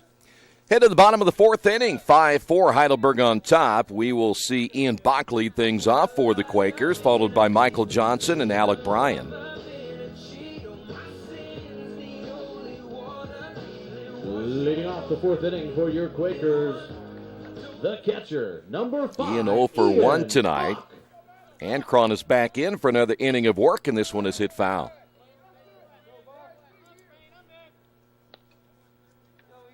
Ancron again giving up 4 runs in that third inning. He, too, is not helped out by his defense. The third baseman, Slovak, had the one huge error. That pitch is outside. The count is even at 1 ball and 1 strike.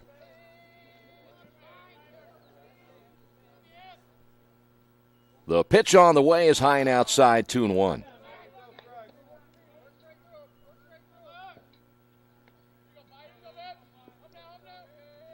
Earlham trying to stay undefeated here at home this year. This is their 12th home game. The 2-1 pitch. Good breaking ball.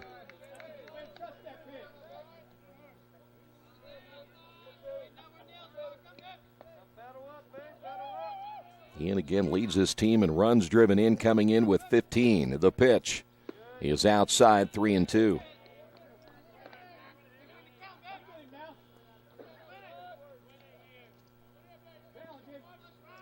3 balls, 2 strikes as Ian will call time.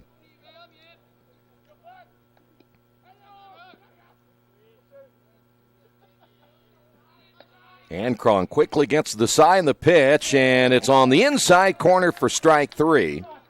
And there's one away here in the bottom of the fourth inning. Here's Michael Johnson. Johnson singled and scored part of that 4-run third inning. Michael Johnson. And the left-hander's pitch is outside, 1 ball, no strikes.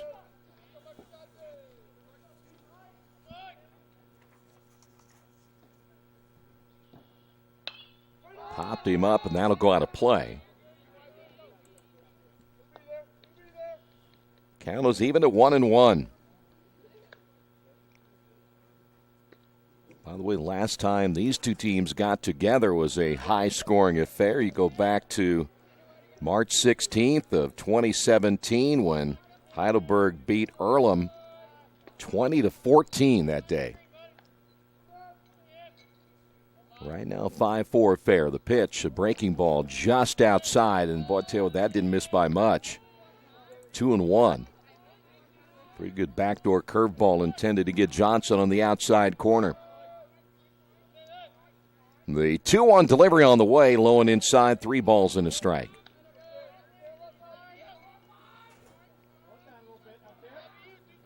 We're hoping that after, of course, we're expecting more snow coming up on Saturday. That could hopefully be the last one. There's a strike that we will see, but it could be a big one on Saturday. We're talking anywhere from 6 to 8 inches possibly here in Richmond.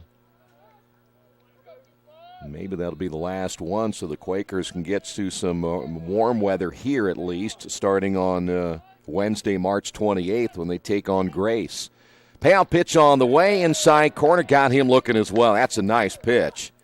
So 2 outs, and the Quakers have 2 straight looking. And that'll bring up now the number 9 hitter, Alec Bryan.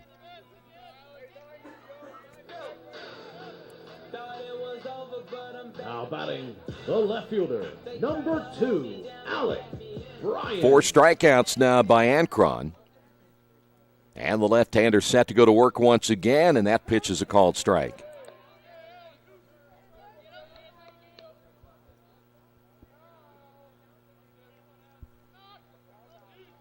Here's the 0-1. Swing and a miss.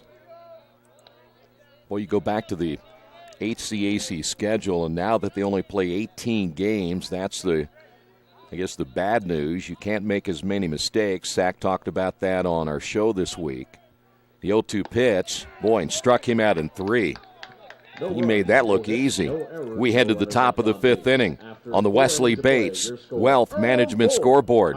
Quakers trail this one 5-4.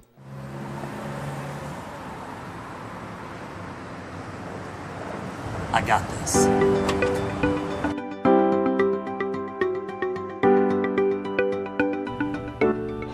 I got this.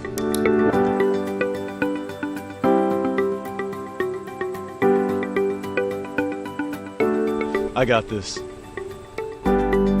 At Harrington Hogue, we believe your life belongs to you. That's why we work hard to make sure that your insurance coverage is the last thing you have to worry about. So when it comes to keeping you protected, We got this.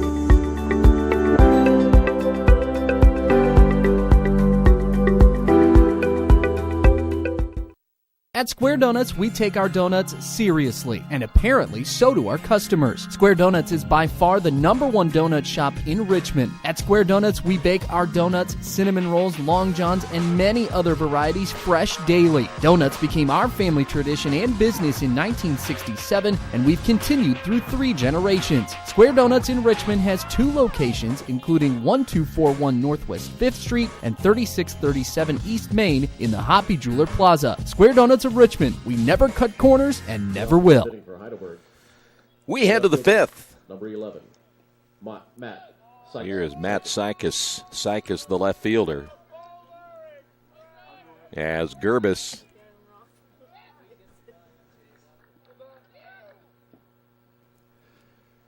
Yeah, the right-hander's pitch is in there for a strike.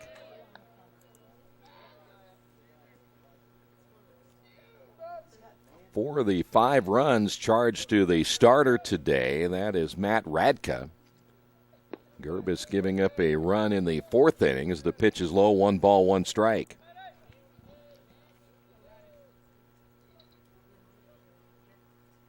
The 1-1 pitch on the way, low and inside, 2 balls and a strike.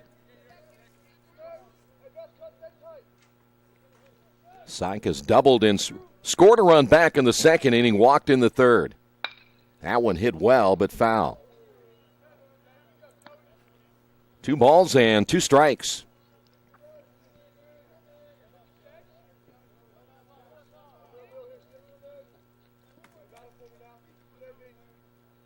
Right now, both bullpens are quiet here in the 5th inning.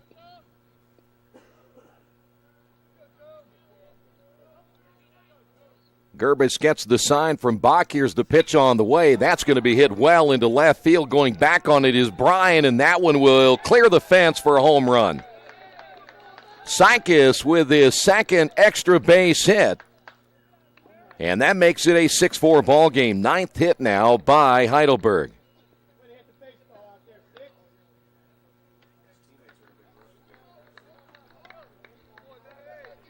That'll bring up now Kyle Slovic. Batting the 3rd baseman, number 52, Kyle Slovic.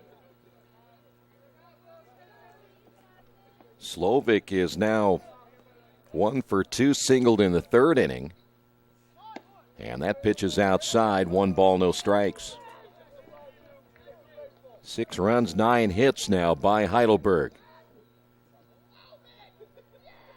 Gerbis with the leg kick and the pitch, and there's a called strike.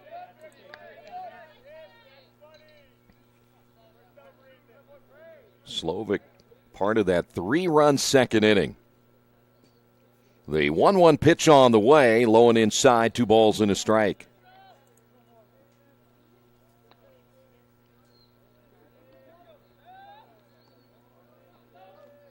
The 2-1 pitch.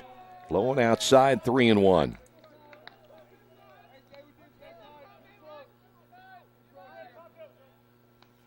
Earlham men's and women's track team performing earlier today as they will have the final results. Here's a fly ball into center field. Isaiah Shake going back on it near the warning track will make the catch.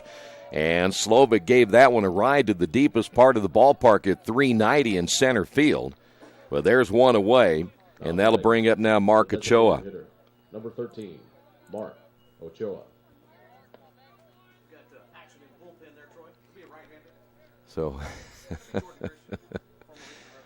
Jordan Christian now throwing for the Red Devil. I should say for the Red Devils, for the Quakers, the former Red Devil. 15 time. Here's the pitch on the way. Check swing, and it's low and outside. 1 ball, no strikes.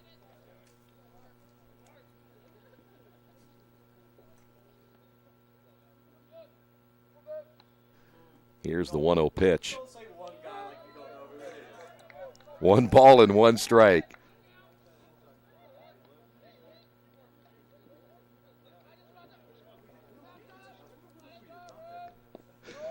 That pitch gets away from Ian Bach. 2 balls and a strike.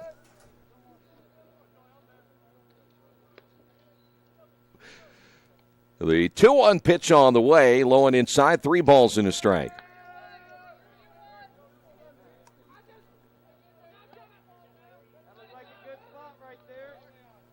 Ochoa singled back in the second, had a sacrifice fly in the third. Gerbis with the late kick and the pitch, and he lost him, so that'll be a 1-out walk. Here in the 5th inning, that'll bring up now Darren Shirk. Now batting the center fielder, number 5. Shirk Darren singled in the second inning, struck out in the third. As we were reminded of by our so talented spotter, it is Jordan Christian throwing in the bullpen still. Here's a swing and a miss. Good pitch by Gerbis.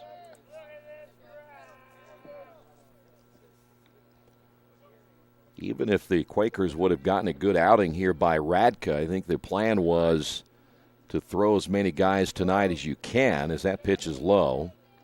1 ball and 1 strike. Still plan on trying to win this game tonight, but they were going to try to see a few arms here this evening before they get into conference play. That'll be the same way with the Grace contest. They're going to try to throw some different people if possible. They want to see what they're going to have in that opening series when they take on Bluffton on Friday, March the 30th. Runner at first will take off. This one's popped up on the right side, and that will drift out of play.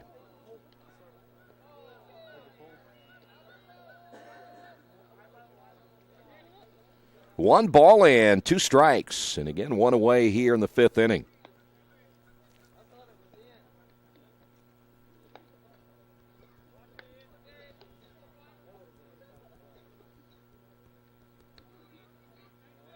Go back to the track and field again. All those results will be posted later today on GoEarlham.com. So you can check out how the men's and women's track team did earlier today at Darrell Bean Stadium as that pitch is up high, 2-2.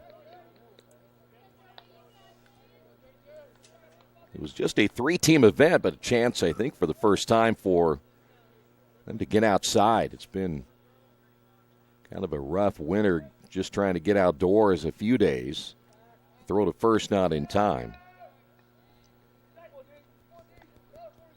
Had to clear the snow off the field for the lacrosse team yesterday. Gerbis will come set. Here's the pitch. Swing and a miss. So Shirk will strike out for out number 2. And that'll bring up now the catcher, Joe Walton. Now batting the catcher, number 10, Joe Walton. Well, the leadoff home run by Matt Sykes right now giving Heidelberg a 2-run lead here in the 5th inning. Gerbis set to throw, and the pitch is outside. 1 ball, no strikes. Walton, fielder's choice back in the 2nd inning and then flew out in the 4th.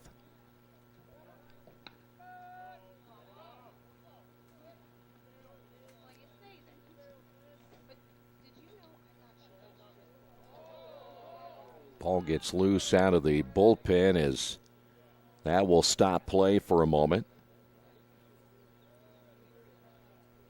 When you see Joe Walton, their catcher, he really goes deep in the box, and he is right on the line with that back left foot, but he really crowds the plate too, and they're going to go inside on him right here. Here's the pitch, and he missed outside. The target was set up by Ian Bach to come inside. And Gerbis missed his target. 2-0. Ochoa with a lead at first base, held on by Johnson. The stretch and the pitch, and this one is going to be popped up into right field. That's going to fall in for a base hit. Gets by Baker. Backing it up will be Shake, and that'll keep Walton to a single, but heading on to third is Ochoa. And now runners at first and third, and the top of the order. Now batting the shortstop, number 2, Joey Rydzeski.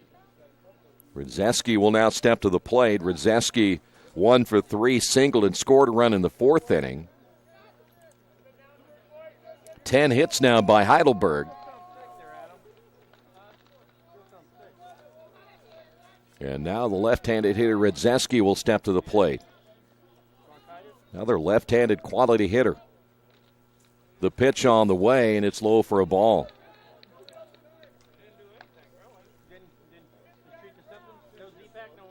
Two away here in the top of the fifth.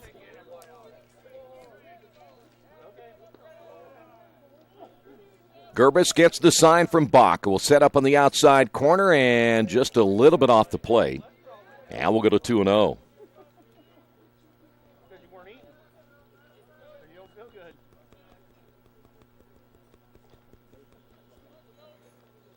Well, there is no breeze in this one here tonight. A very calm evening as the pitch is on the way. 3 balls, no strikes. And you would imagine right now as Rydzeski steps to the plate, he'll be taking all the way right here and make Gerbis throw a strike. Right now a hitter's count, even at 3-1. The pitch on the way, and it is in there for a strike. Ochoa at third, Walton at first. Heidelberg trying to add to that home run by Sykes. The pitch popped him up. Shallow left, Bryan coming in, and Bryan will make the catch, and that's going to do it for Heidelberg here in the inning. But they got the leadoff home run by Matt Sykes.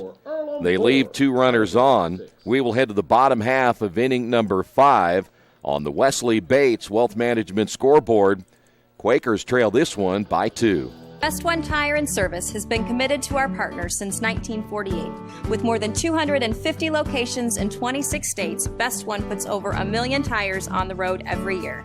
Superior tires, expert service, competitive prices. Best One Tire and Service, where the best costs less. Hi, I'm Roger Clark with Best One of Richmond. Because Best One is one of Bridgestone's largest retailers, we offer exclusive Bridgestone savings. Visit us in Richmond to save on Bridgestone tires today. Summit Computer Systems is a full-service computer manufacturing and support company founded in 1997. They partner with businesses and individuals to provide computer systems, hardware service, support, design services, high-speed wireless internet, network design, and more. Summit Computers, 1427 Chester Boulevard in Richmond. Give them a call at 939-2120. Back here at Sadler Stadium as we move to the bottom of the 5th inning. Jandro, Shake, and Dopp are all due up. Jandro got on base back in the 3rd inning. Scored one of the 4 runs. Leading off the 5th inning for your Quakers, the second baseman, number 40, Mark Jandro. Quakers ended up getting 4 hits in that inning as well. So we'll see if Earlham can bounce back right here against the left-hander Ancron as that pitch is outside. 1 ball, no strikes.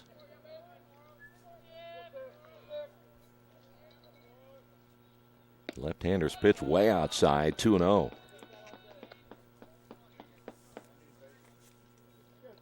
So each team has had 1 multi-run inning, but 3 single-run innings now in the 3rd, 4th, and 5th by Heidelberg. They lead it by 2 as that pitch missing low and outside, 3-0.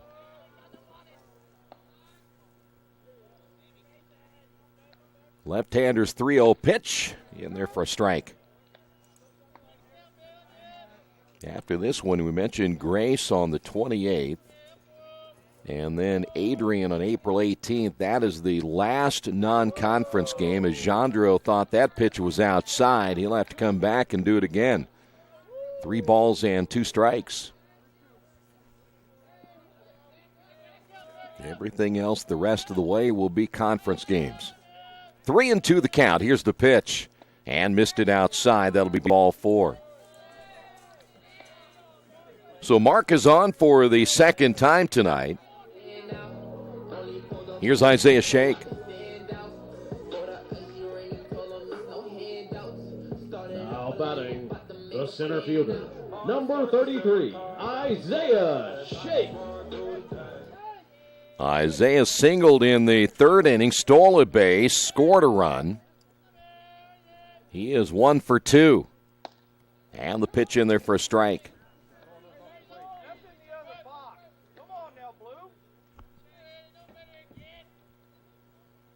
Right-hander now throwing for Heidelberg. Throw to first, not in time, and a good move there by the left-hander Ankron.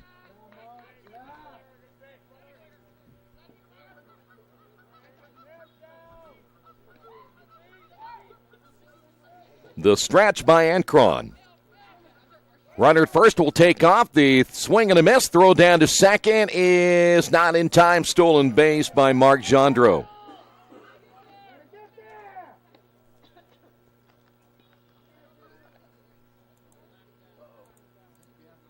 So now we'll see a visit by the head coach for Heidelberg.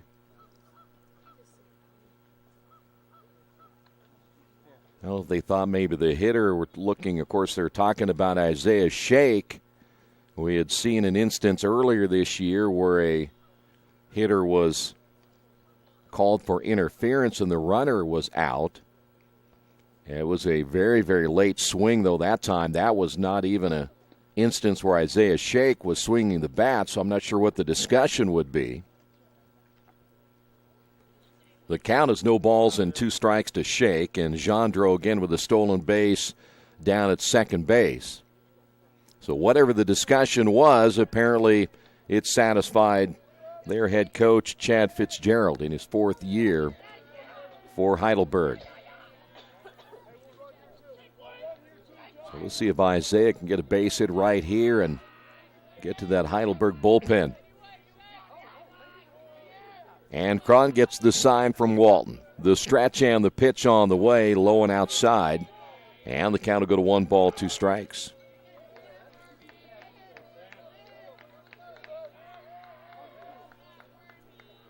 By the way, that walk given up to Gendreau is the second walk given up on the night by Ankron.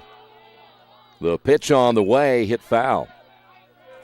He also has the 5 strikeouts to his credit.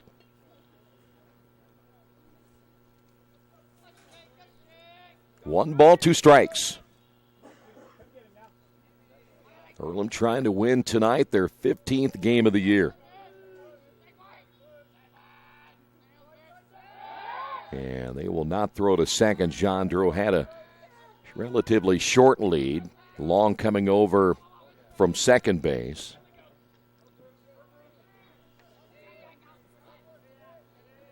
The stretch again by Ankron. The pitch on the way is off the end of the bat, foul, and we will stay at 1 ball and 2 strikes.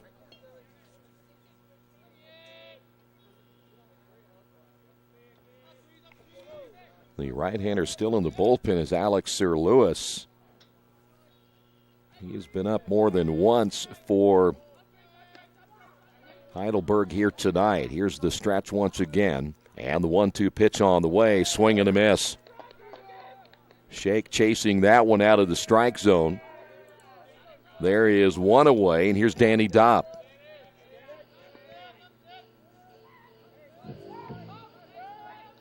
That'll be strikeout number 6 now by Ancron. The third baseman, number 7. Danny, couple of base hits tonight. Single back in the first, single in the third. Ancron will come set, check of the runner at second base, and the pitch on the way is a breaking ball in there for a strike. Boy, the shortstop really made a strong move towards second base. Radzeski, he was making his move towards second base with Jandro getting a pretty good lead. That was a huge hole on the left side for Dopp. The pitch on the way, and another breaking ball this time stays outside. And we'll get a 1-ball, 1 strike.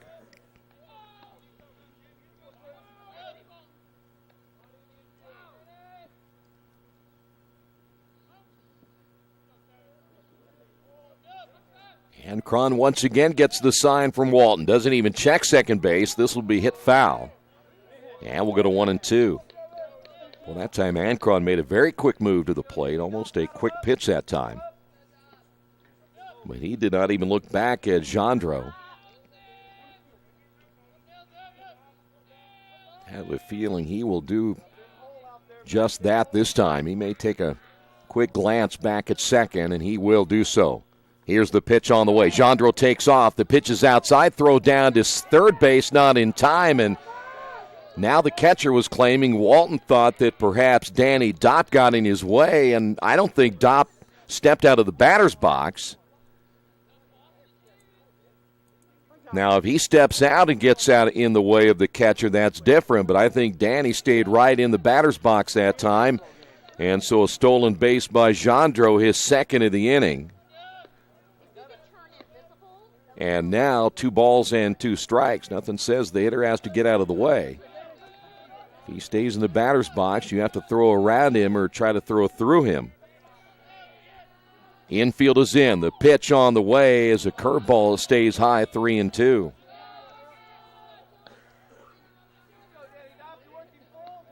Wasn't the best pitch either for Walton to handle, as the pitch was a little bit outside. He had to reach to go get it and then make that throw to third. Here's the payoff pitch on the way. Grounded back up the middle. Base hit with the infield in. That was a nice piece of hitting that time by Danny Dopp as he went the opposite way. Drives in the run. It's now 6-5. Quakers pick up their 7th hit of the night.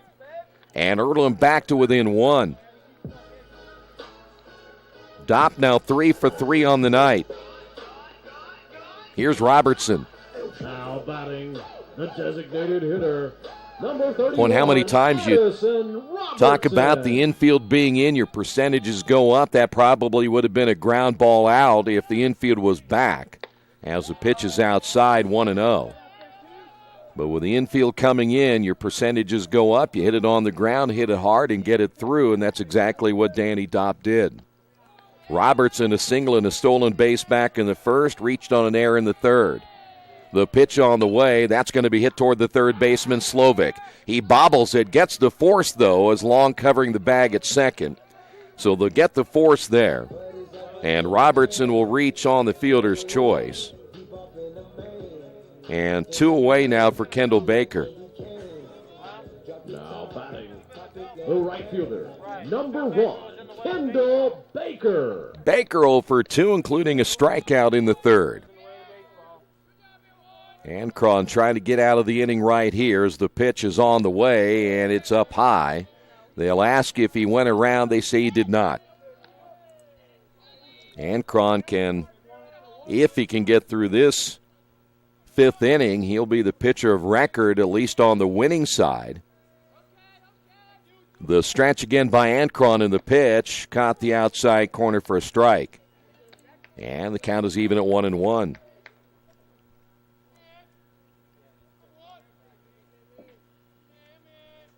The stretch once again by the left-hander. Good lead at first. The pitch is on the way. Hit foul.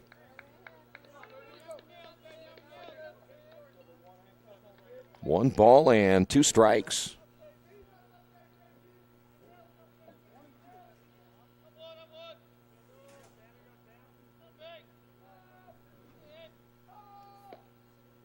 Here's the 1-2 pitch.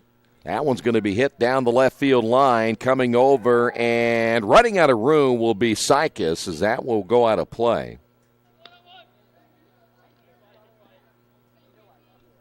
And we'll stay at 1 ball and 2 strikes.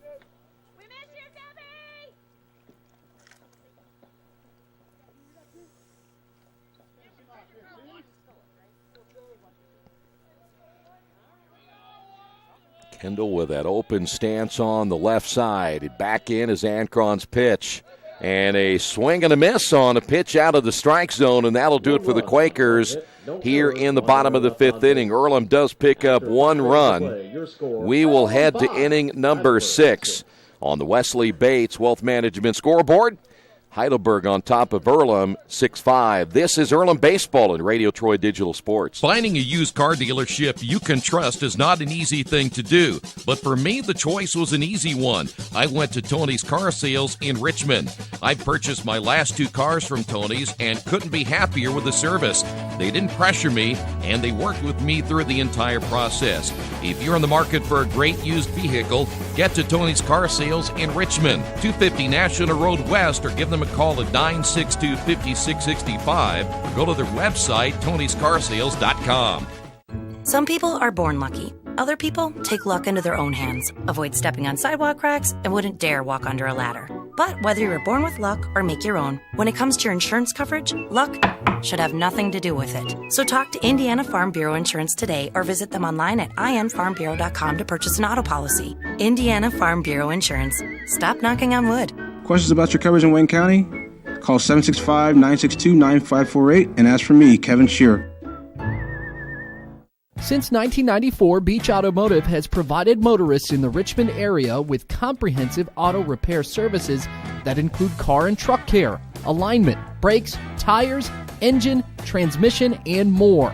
You'll be hard-pressed to find the same level of expertise that our auto mechanic specialists provide.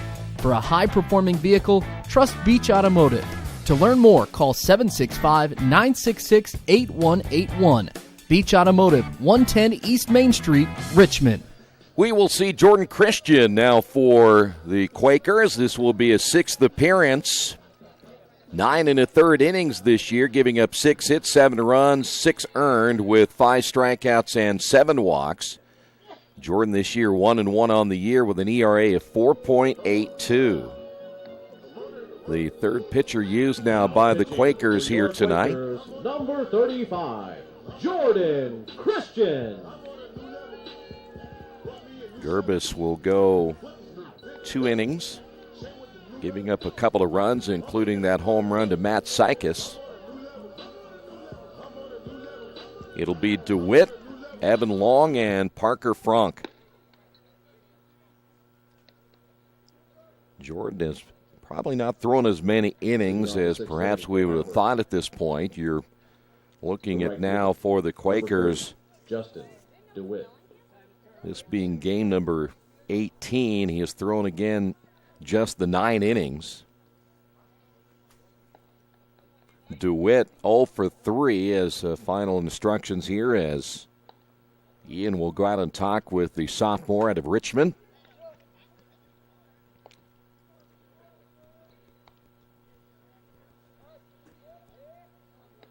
DeWitt did reach base back in the second inning on a fielder's choice. He struck out back in the 4th. And now Jordan set to go to work for the first time here tonight. The right-hander's first pitch on the way, and it's low for a ball, 1-0. DeWitt showing bunt that time as he pulls back. Third baseman Danny Dopp a step behind the bag as he will be prepared for perhaps another bunt attempt, as that's swung on and missed. And the count is even at 1 ball and 1 strike.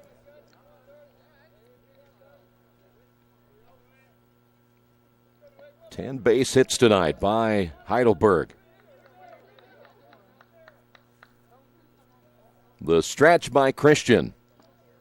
And the pitch on the way is swung on and missed. 1-2. Good pitch by Jordan.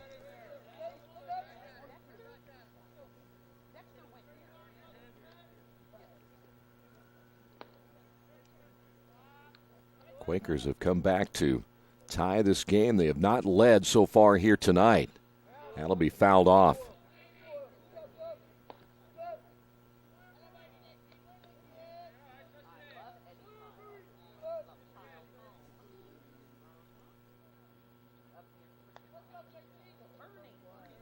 One ball and 2 strikes. Here's the pitch on the way, and that's a swing and a miss. Good pitch on the inside half of the plate. And Jordan gets the strikeout. There's one away, and here is Evan Long. Now batting the second baseman, number 4, Evan Long.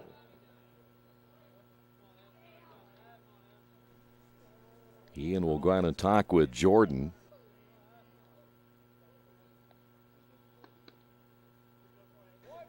Evan, after flying out back in the first inning, singled in the third, doubled in the fourth.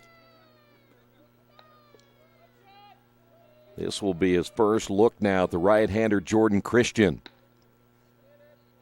The pitch on the way, and it's in there for a strike.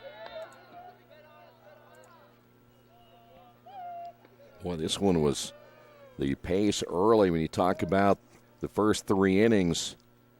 We were scoring left and right as Ian will set up on the outside. Here's the pitch, and boy, that's a good pitch right there by Jordan. He hits his target. Long steps off that plate a little bit on that left side. Boy, they went back outside and got him swinging. That's just a great pitch by Jordan Christian. Will they go there again? Looks like they're going to try. Here's the pitch. That one bouncing. 1 ball, 2 strikes. So they were going to go back outside again. Still a pitcher's count right here for Jordan Christian. Will he try it again or try to come inside? Looks like they're going to come back inside. Here's your 1-2 pitch on the way. Grounded foul. We will stay at 1 ball, 2 strikes.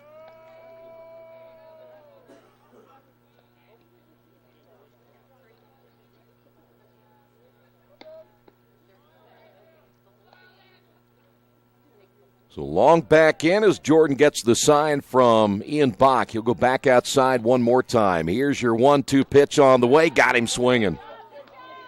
That's a good job that time by Jordan Christian. He hit his target on the outside both times when they needed him to. The first baseman, number 25, Parker Frank. Here's Parker Frank. Boy, Jordan, I tell you what, you couldn't have asked anything better than what he just did right there against a pretty good hitter in Evan Long.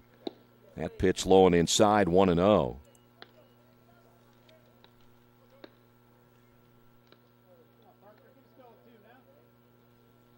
Frank singled in the first inning. Fielder's choice in the third. He has scored twice.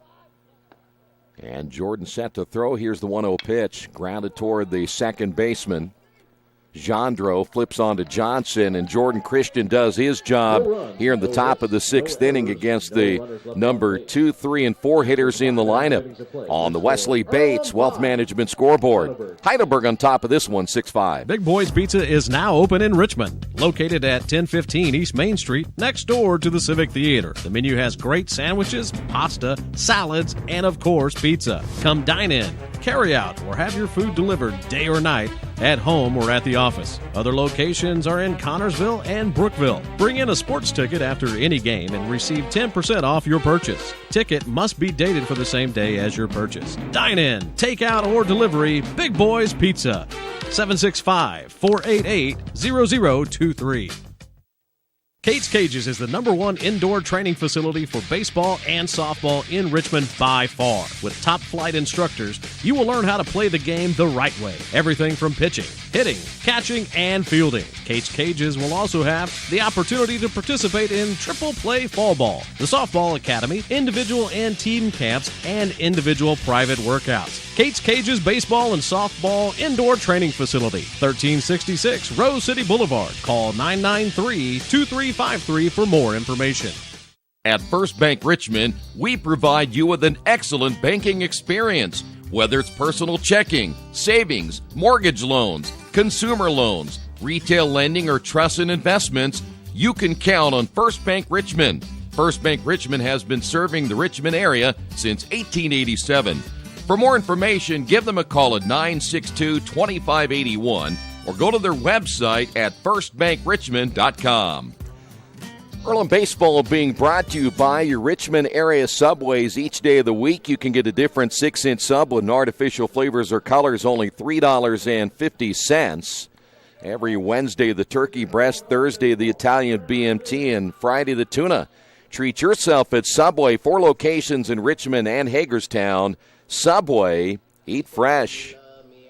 We will head to the bottom half of the 6th inning. Dre Davis will lead things off, and a new pitcher now for Heidelberg, Alex Sir Lewis, out of North Royalton, Ohio.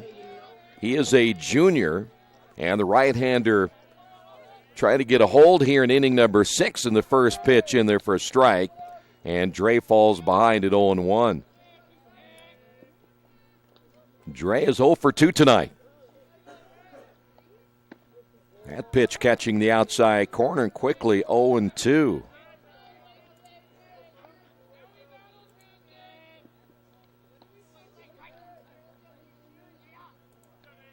The wind by the right-hander, the pitch on the way. Boy, I tell you what, 3 in a row.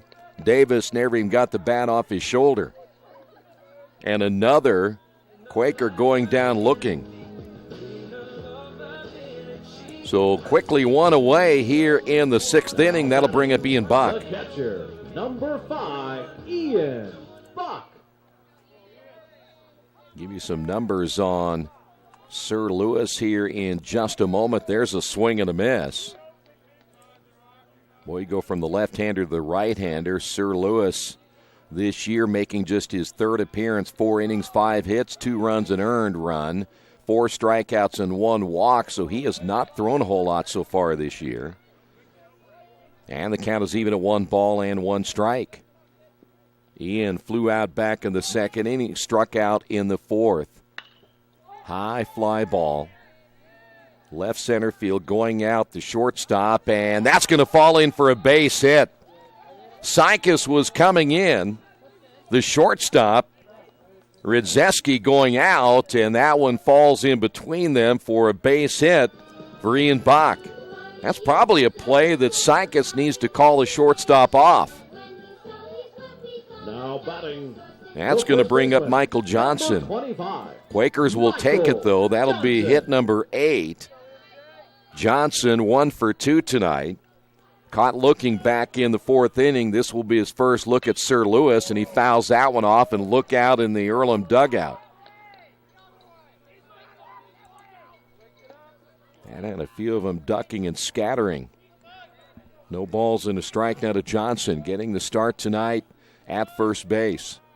The stretch again by Sir Lewis. Here's the pitch on the way, swing and a miss. Boy, he was out in front of that one. Quakers have now had 6, 7, 8 different players strike out tonight. 1, 2, 3. Time is going to be called. See how many caught looking here. And that's going to be 1, 2. 3 have been caught looking. The stretch by Sir Lewis and the pitch. It's low. And the count 1 ball, 2 strikes. The 8 strikeouts is, I would imagine, again, if you talk with Coach Sack, that's a little bit high. The stretch by the right-hander, the pitch way outside, 2 balls, 2 strikes. Quakers had 5 through 4, and then they've had 3 over the last 2 innings. The stretch and the break-even pitch on the way. It's low, 3 balls, 2 strikes. There is some activity now in the Heidelberg bullpen. There is also a right-hander, looks like, getting up for the Quakers as well. 3 balls, 2 strikes. Sir Lewis with a pitch, and he lost him. And the Quakers now have runners at first and second, 1 away. Here's Alec Bryan.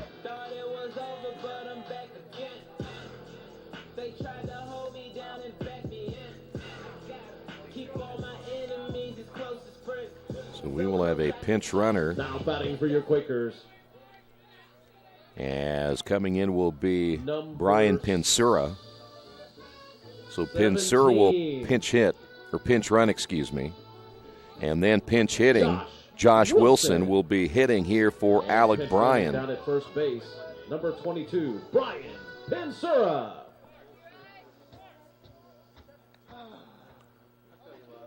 So Wilson hitting in the number 9 hole for Alec Bryan. Pinsura is pinch running at first base. The stretch by Sir Lewis, and that pitch in there for a strike, 0-1.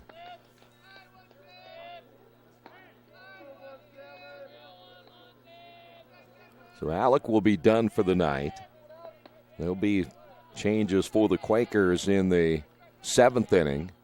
That pitch coming inside. Sir Lewis in a little bit of trouble here in the 6th inning. Runners at first and second.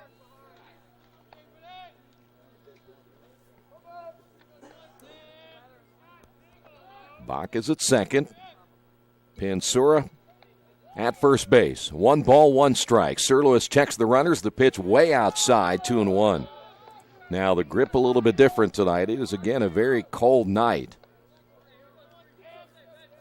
Pitchers will perhaps feel it more than anyone, just trying to get a good feel for that baseball. As Wilson steps back in, he's been a pleasant surprise from the left side so far this year, and he nearly took one for the team right there. 3 balls and a strike.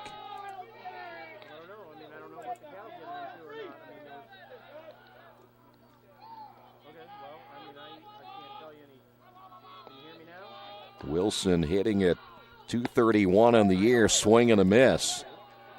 And we'll go to 3 balls, 2 strikes. Just a freshman out of Lawrenceburg, Indiana, the home of Kelsey Mucker. Here's the pitch. Swing and a miss, and that'll do it for Wilson. So 2 away. That'll be the 9th strikeout now for Earlham hitting tonight, and that'll bring up the leadoff hitter, Mark Gendreau. Now batting the second baseman, number 40, Mark Gendreau. Boy, Sir Lewis did a nice job coming back and getting Wilson. The pitch on the way. Boy, that one hits him. Ouch. So Gendreau takes one for the team right there as he'll head down to first base, and I'm not sure if that one plunked him on the helmet or not, but the bases are now loaded.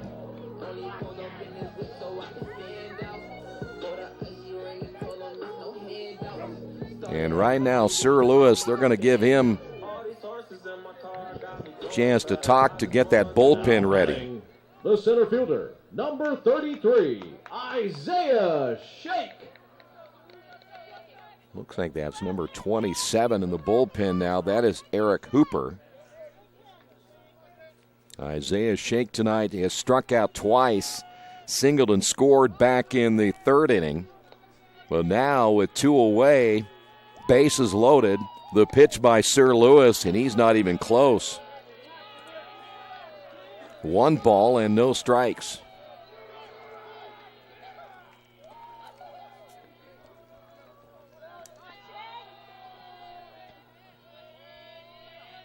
Earlham down by 1 here in the 6th inning. The pitch on the way, that one's hit foul.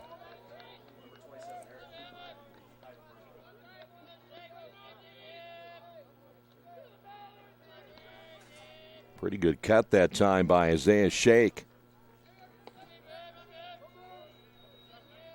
Quakers, as we said a little bit ago, they have not led here tonight. The pitch on the way, and that's going to be low. 2 balls and 1 strike. Here in the bottom of inning number 6.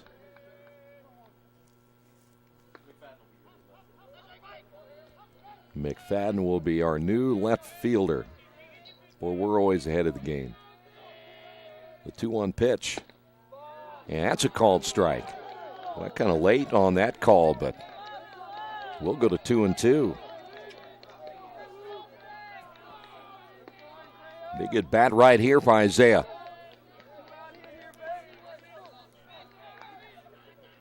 The stretch by Sir Lewis, and the pitch on the way, and that's going to be hit foul. Good job that time by Isaiah. That's a pretty sharp breaking pitch that time, and Isaiah hanging in there got a piece of it.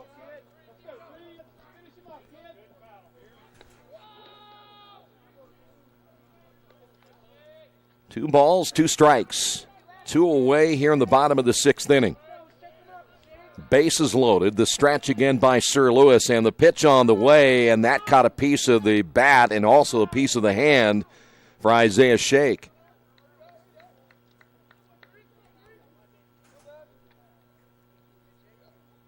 Might have got a piece of the umpire as well as that one ricocheted away from Walton, the catcher, as well. Ian down at third. Johnson take that back pin. Sura down at second base. Gendreau at first base. The pitch. And got him looking. On the inside corner, and Steve Sakasitz will make his way out and say something to Isaiah Shake, and may even say something to the home plate umpire right there. But the Quakers leave the bases loaded. In the bottom of the sixth inning, another hitter caught looking. Third strikeout of the night by Isaiah Shake. And we will head to the seventh inning. On the Wesley Bates Wealth Management scoreboard, Quakers trail it by 1. Wish me luck, wish me luck. We've all said it. Thing is, life doesn't run on luck. For most people, it takes careful planning. A lot more than, say, crossing your fingers or toes. So talk to Indiana Farm Bureau Insurance. Because as your life changes, your life insurance coverage should do the same. And when it comes to your coverage, luck should have nothing to do with it. Indiana Farm Bureau Insurance. Stop knocking on wood. Questions about your coverage in Wayne County? Call 765-962-9548 and ask for me, Kevin Shearer. Georgia Direct is your one-stop source for floor coverings and decorating ideas for remodeling a home, office, kitchen, or bathroom. Their showroom offers quality products from Mohawk, Shaw, Armstrong, Craft-Made, and many more. They proudly offer Richmond the best quality and variety of home design solutions at competitive prices. At Georgia Direct, their goal is to deliver an outstanding customer experience from selection through installation. Georgia Direct Carpets and Cabinets, 5200 National Road East, Richmond. Well, a couple of changes defensively now for the Quakers. We will see McFadden now take over in left field. Danny Doppel now move on to first base, and Pinsura will take over at third. Boy, Quakers look back at that bottom half of inning number 6 and perhaps go, what if? You got the bases loaded and you struck out. Everyone strikes out on that one, especially the Isaiah Shake strikeout, caught looking, and a close one. And again, anytime you have the 2-strike count, don't leave it up to the umpire to make the decision. Got to be in there swinging the bat, and so the Quakers miss an opportunity. Sykes homered his last time up. He will get a look at Jordan Christian for the first time tonight, as Ian out talking with Jordan in a long meeting here. Sykes, 2 base hits. He has scored twice. He's been on base all 3 times. And again, he had that solo home run to lead things off in the 5th inning, the home run to left field. So now time called as Ian will go through the signs once again. The stretch by the right-hander. And the pitch on the way, bunted third base side. This is going to be tough. Jordan coming off the mound, and he will not make the play. And Sykes showing his speed down to first base. An excellent bunt third base side as Pinsura playing back on it. And now Sykes picks up his third hit. And that'll bring up Kyle Slovic. Now batting. That's now 11 hits by Heidelberg. Slovic got a base hit back in the 3rd inning, and he really crowds the plate. The stretch by Christian, time is called again. I think that was Ian again who called the time.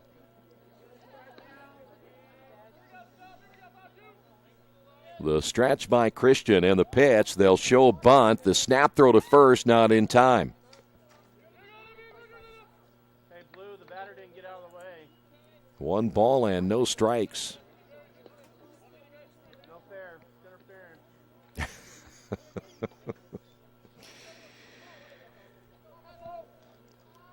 Slovic back in, and he's really deep and close to the plate, as we said. He really crowds the plate, perhaps more than anyone, and now he'll step up and show bunt again, and he'll lay it out in front of the plate. Ian's only play will be at first, coming over Danny Dopp, backed up by Jandro. The sacrifice by Slovic working will get Sykes to second base, and one away for Mark Ochoa. Designated hitter, number 13, Mark Ochoa.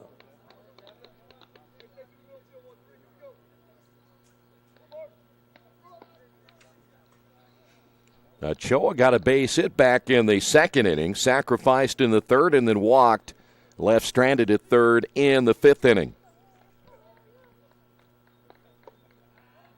So now the Fighting Student Princes. Are they the Fighting Student Princes or just the Student Princes?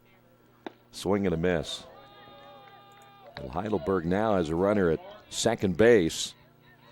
And Ochoa a chance now to give Heidelberg the insurance run here in the seventh. The stretch by Jordan. Check the runner at second. And time called at the plate by Ochoa. Probably shouldn't call him fighting, though. You did that all by yourself. That's right.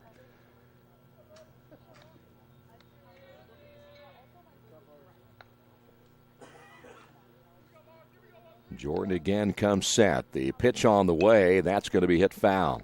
Right in on the hands that time of Ochoa. And he jumps ahead at no balls and 2 strikes.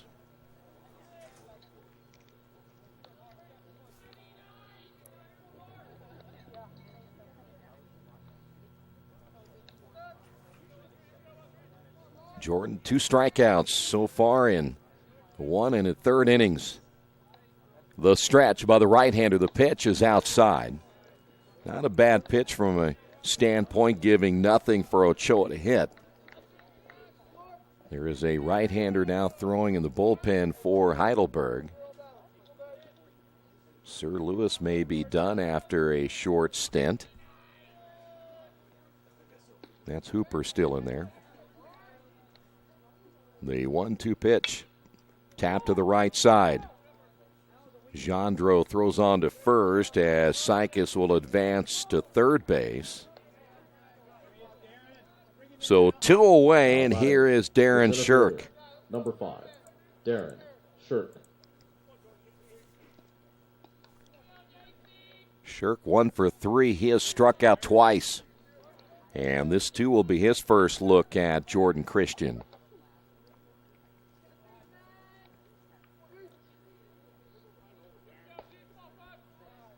And we'll see it. I think Ian's having some problems with his goggles or his hat, one of the two. He does wear glasses of some sort, but he went to the dugout. We had called time more than once. Thought maybe it was something with his catcher's mitt, but then he kind of pointed toward either the helmet or the glasses that he was wearing as he went to the dugout. Reminder fans, the Quakers will be back in action here. There you see him coming Sadler back, Stadium, but Wednesday, not March sure 28th, exactly what it 5 p.m. was. Start against Grace.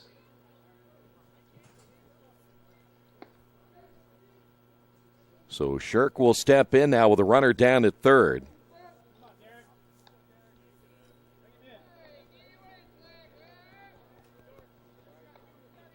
Jordan will get the sign now from Ian. Here's the pitch.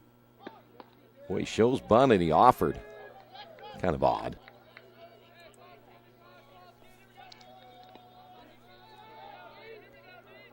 Not sure if you're looking to squeeze the runner in right there, but if you are, kind of odd with 2 away. The stretch again by Jordan. And the pitch. That one's just fouled off by Shirk, and now he's quickly behind at 0-2. I think you kind of set yourself up right there to have the pitcher now decide what he wants to throw at an 0-2.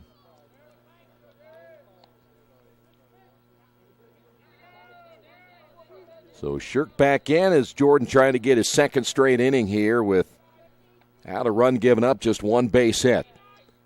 The stretch. Here's the pitch on the way, and he hits it foul as Shirk will foul that one back to the screen. Boy, that pitch came right in on the hands of Shirk.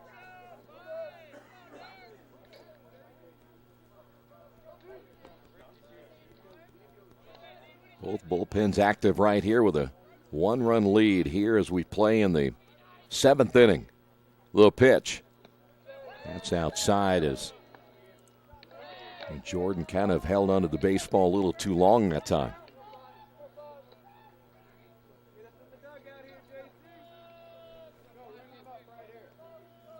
Sike is down to third. Outfield straightaway.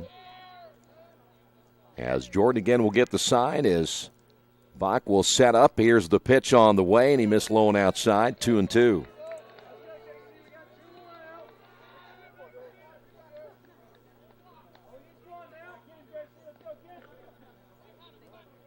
Two balls, two strikes, two outs.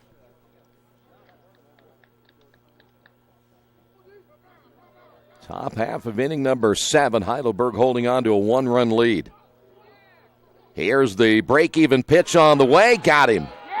Nice pitch again by Jordan Christian. As Heidelberg will leave a runner on, and we will head to the bottom half of inning number 7 on the Wesley Bates Wealth Management scoreboard. Heidelberg on top of this one, 6-5. Our community. It's where we live. It's where we work. It's where we play. At West End Bank, we're not just in the community, we're a part of the community. And that's why we support over 100 programs for local nonprofits and schools, including our financial literacy program that positively impacts countless students throughout the area. You bank locally, so we give back locally to watch people grow with endless possibilities. Hey, this is Steve, and out at Jiffy Lube the other day, a customer came in and said, Steve, this was my 100th oil change on this car, and you've done them all. Hi, my name is George Farrell, and I've been coming to Jiffy Lube for over 14 years. I recently just had my 100th oil change. I'd like to thank Steve Funkhauser and his staff for the great service that they've provided me over the years. Thank you to all, and I would recommend anyone to come to Jiffy Lube to get their car serviced. Jiffy Lube, #1 in customer satisfaction for a reason. Little Sheba's Restaurant and Zini's Place. Come join us in Richmond at 175 Fort Wayne Avenue or at our newest location in Centerville at 129 East Main Street. Grab one of our gourmet pizzas, a deluxe sandwich, steak or fresh salad, and an ice-cold beer or your favorite wine. Featuring live music every Tuesday, Friday, and Saturday, plus more in our smoke-free environment. 10% discount with a valid student ID. It's better than being home. A new pitcher once again for Heidelberg, and we'll talk about the right-hander here in just a couple of moments as we will head to the bottom half of inning number 7. Number 27, Eric Hooper. As you heard Eric Hooper's name being called, as he will be the brand new pitcher. Hooper making his 5th appearance, 5 1/3 innings, giving up 4 hits, 3 runs, 3 earned. 2 strikeouts and 2 walks. He is a pitcher of no record so far this year and an ERA of 5.06. Leading off the 7th inning, Danny Dopp. The first baseman, number 7, Danny Dopp. Danny, good night so far tonight, 3 for 3. Hooper, the right-hander's first pitch, low and inside, 1 ball, no strikes.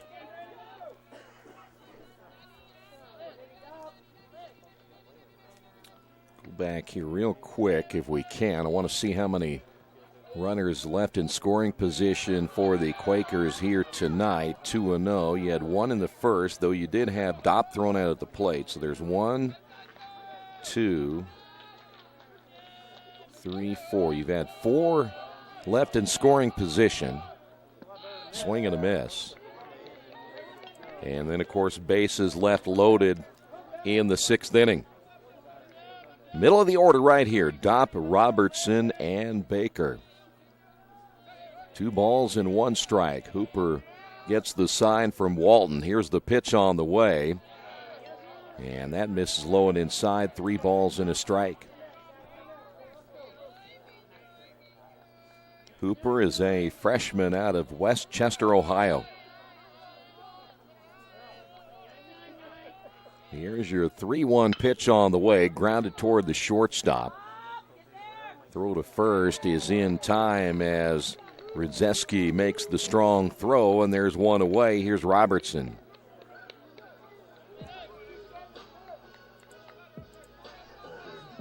Robertson singled in the first, reached on an error in the third. Fielder's choice in the third. Addison Robertson. Robertson, a stolen base back in the first inning as well, as Hooper comes set, the leg kick and the pitch. Breaking ball low and outside, 1-0. We said, of course, at the beginning of this one here tonight, it was going to be a chilly one here this evening by the time it's all said and done. Fly ball into right field. That one's toward the line. That's going to fall in for a base hit. Just out of the reach of the first baseman, Frank. DeWitt, the right fielder, unable to get it. Long went a long way as well. He was unable to get to it. So a base hit, a bloop base hit there by Addison Robertson. And that'll bring up now Kendall Baker. Now batting the Quakers now with 9 hits. Kendall Baker. Kendall looking for his first hit of the night. He is 0 for 3, 2 strikeouts. And Hooper, the right-hander set to throw. He comes inside and misses. 1 ball, no strikes. This is the first time that Baker has now seen Hooper.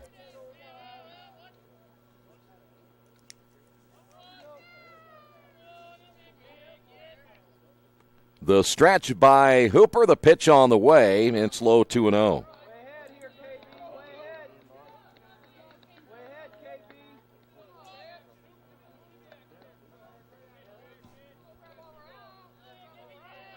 Baker back in. Hooper gets the sign from Walton. The pitch on the way. Runner takes off. Pitch is high and outside. Throw down, I believe, is in time, and it is.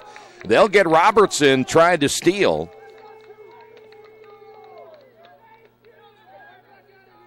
And so for Robertson, he is thrown out for the first time this year.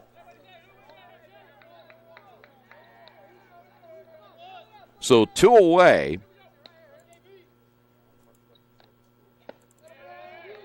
And that's in there for a strike. Count is now 2-1 to Baker. The stretch by Hooper. And the pitch on the way, low and outside.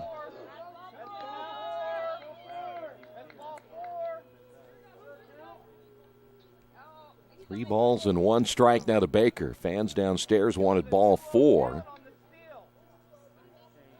Here's the pitch on the way, and that's in there for a strike. So we'll go full count, 3-2. So for Robertson, he had 15 straight stolen bases before he was thrown at right there. So that's the first time that anyone's thrown at Robertson this year. The payout pitch on the way, grounded to the third baseman, Slovic. Strong throw across the diamond in time, and that'll do it for the Quakers in the bottom of the 7th inning. On the Wesley Bates Wealth Management scoreboard, Quakers trail at 6-5. For the past 35 years, Van Vliet Insurance has built a reputation of bringing a personal touch. That's because at Van Vliet, it's all about you, your needs, your life, and our town. Along with providing quality coverage to individuals, families, and local businesses, we're proud of our community and the opportunity we have to protect your future within it.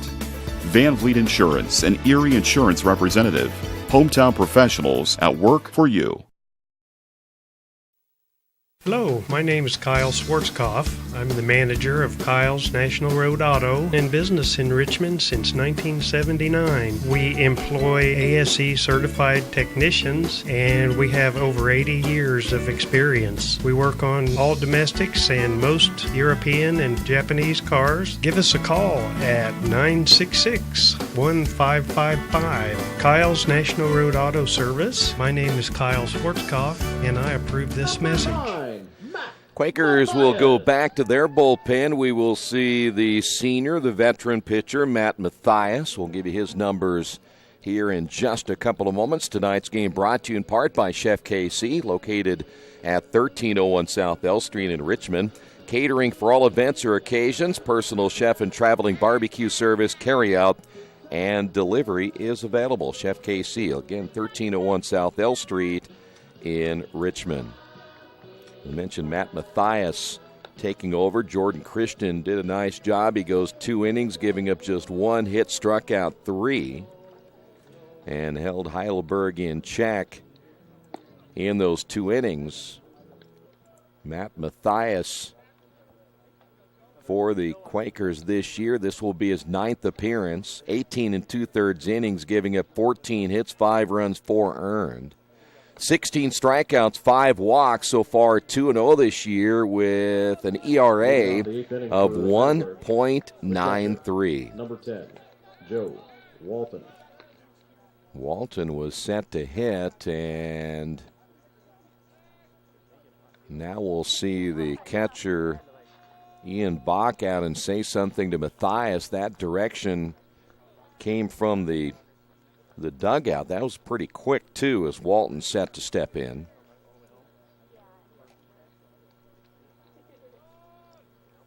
Well, Earlham will look back again to the 6th and 7th innings, in which they left the bases loaded in the 6th inning, got a base runner on, and your best base stealer thrown out, and it ended up being a very quick inning.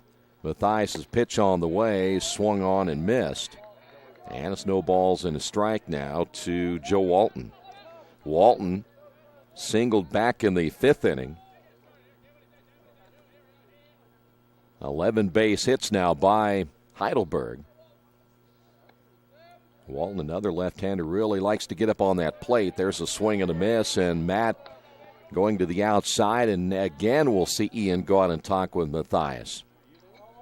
No balls and 2 strikes to Walton. We will head to the top of the order. Rydzeski coming up next.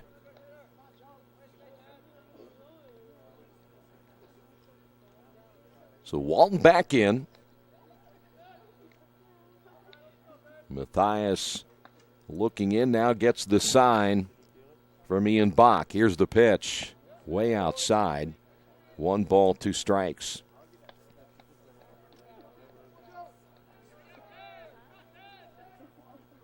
Boy, this game was a flurry early on in the first 3 innings. We ended up seeing 8 runs scored. Since then, it's been a little bit of a drought. Here's the pitch. Swing and a miss, and that'll do it for Walton. Boy, Matt went outside. That was a pitch out of the strike zone. And that'll bring up now Joey Rydzeski. Number 2, Joey Rydzeski. That's 1, 2, 3, 4 strikeouts now in the last 2 1/3 innings by Heidelberg hitters. Rydzeski singled back in the 4th inning. His only base hit of the night. He's 1 for 4 in the leadoff spot.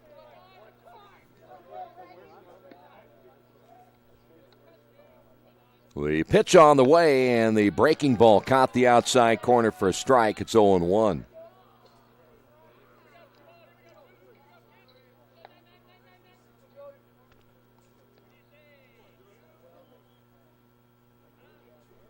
Mathias gets the sign. Here's the stretch by the right-hander, and the pitch is on the way, and it's outside, and that skips off the catcher's mitt again of Ian Bach, and they just are not on the same page here. This is about the 3rd time they've gone out and had a brief meeting. It certainly isn't the first time that Ian has worked with Matt this year.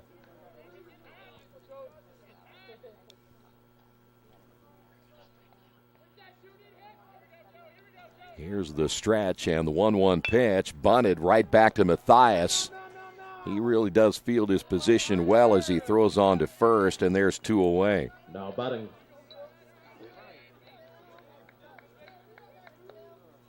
I'm not sure that they wanted Radzeski to bunt that time. I don't know if he missed a sign or what the case was there, but we will see a pinch hitter now for Justin DeWitt.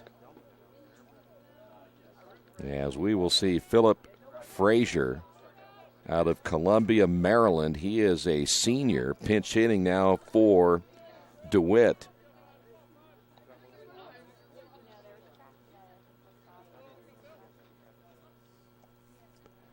And the pitch inside, 1 ball, no strikes.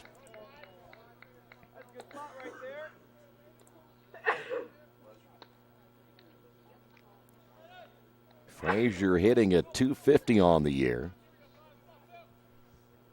Matt ready to throw the pitch on the way, swing and a miss. Good pitch again by Matthias, and the count is even at 1 ball and 1 strike.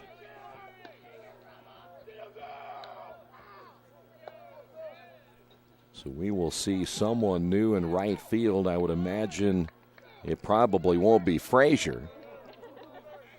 The pitch on the way took something off that one, and it's in there for strike 2. Nice pitch again by Matthias.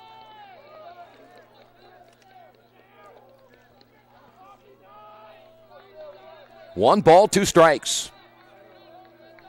2 away here in the 8th. Matthias gets the sign as he comes set. The high leg kick and the pitch. He went outside and missed. 2 balls, 2 strikes.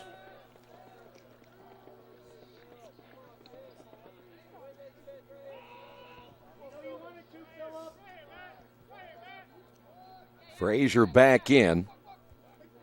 Matthias again, a long look at Ian Bach now ready to throw. The stretch. Here's the break-even pitch on the way, and he missed low, 3-2.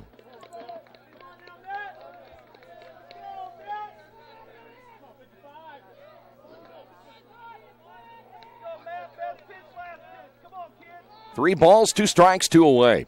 The stretch again by Matthias. Here's the pitch, and it's up high, and he lost him. So a 2-out walk given up now to Frazier, and here's Evan Long. Now batting the second baseman, number 4, Evan Long. Steve Sakasitz now making his way out to talk with Matthias. There is a right-hander throwing in the bullpen for the Quakers. That is Spencer Owen.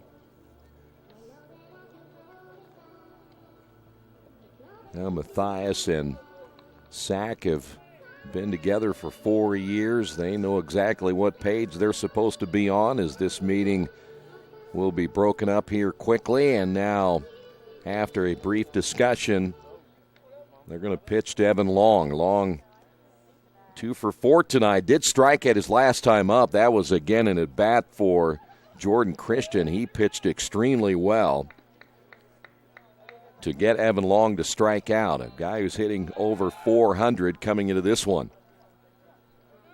But now runner down at first base in Frazier. The stretch by Matthias. Good lead by Frazier. The pitch on the way, missed low and outside. 1 ball, no strikes.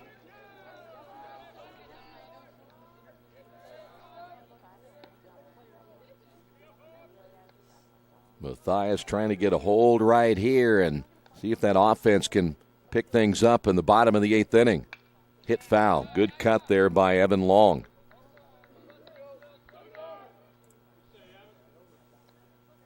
One ball and 1 strike.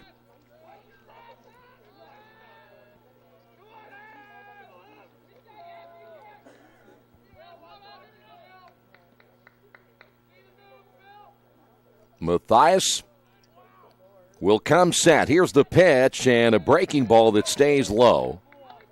And the count 2-1. Boy, Frazier really jumping around over at first base.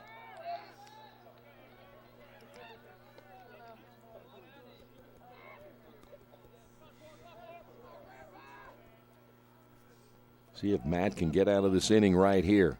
They'll set up on the outside corner of the plate. The pitch came back inside and a delayed steal attempt, and stealing will be Frazier. And that may have caught Ian a little bit off guard. So Frazier now in scoring position. 3 balls and a strike now to Evan Long.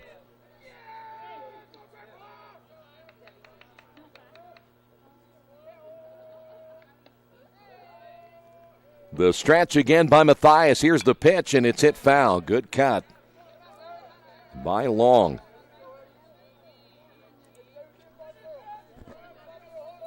We're watching Frazier down there at first base. He was jumping all over the place, and he got a great lead on that pitch. And I think, again, it caught Ian Bach a little bit off guard that he stole second base. 3 balls, 2 strikes, 2 outs. The stretch by Matthias. Here's the pitch on the way, and that's hit foul. And another pitch that was supposed to go outside came back inside. Boy, you don't want to make a mistake right here.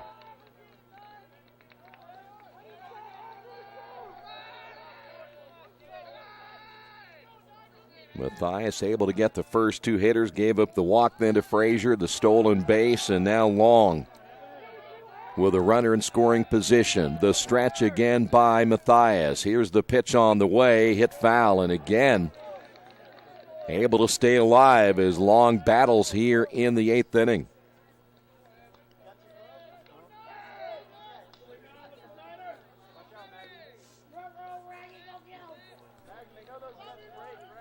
Frazier the lead down at second base. Matthias shaking off the first couple of signs, now gets the one he wants. Will come set. Here's the payoff pitch on the way, down the line and foul.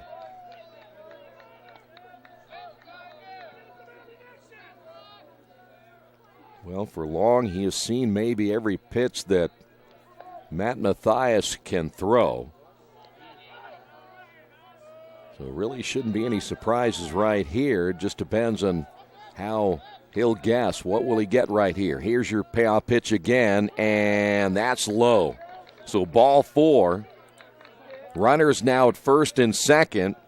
Back-to-back walks given up to Frazier and Long, and that'll bring up now Parker Frank. Now batting the first baseman, number 25, Parker Frank. Frank 1 for 4. His base hit came back in the second inning. Another big left-handed hitter at the plate.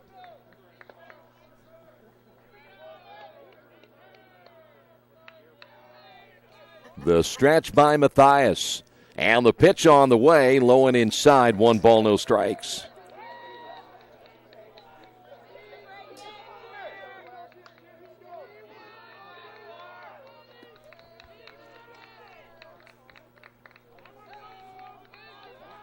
Right now, no one throw in the Earlham bullpen. Here's your 1-0 pitch. That caught the outside corner. And the count is even at 1-1.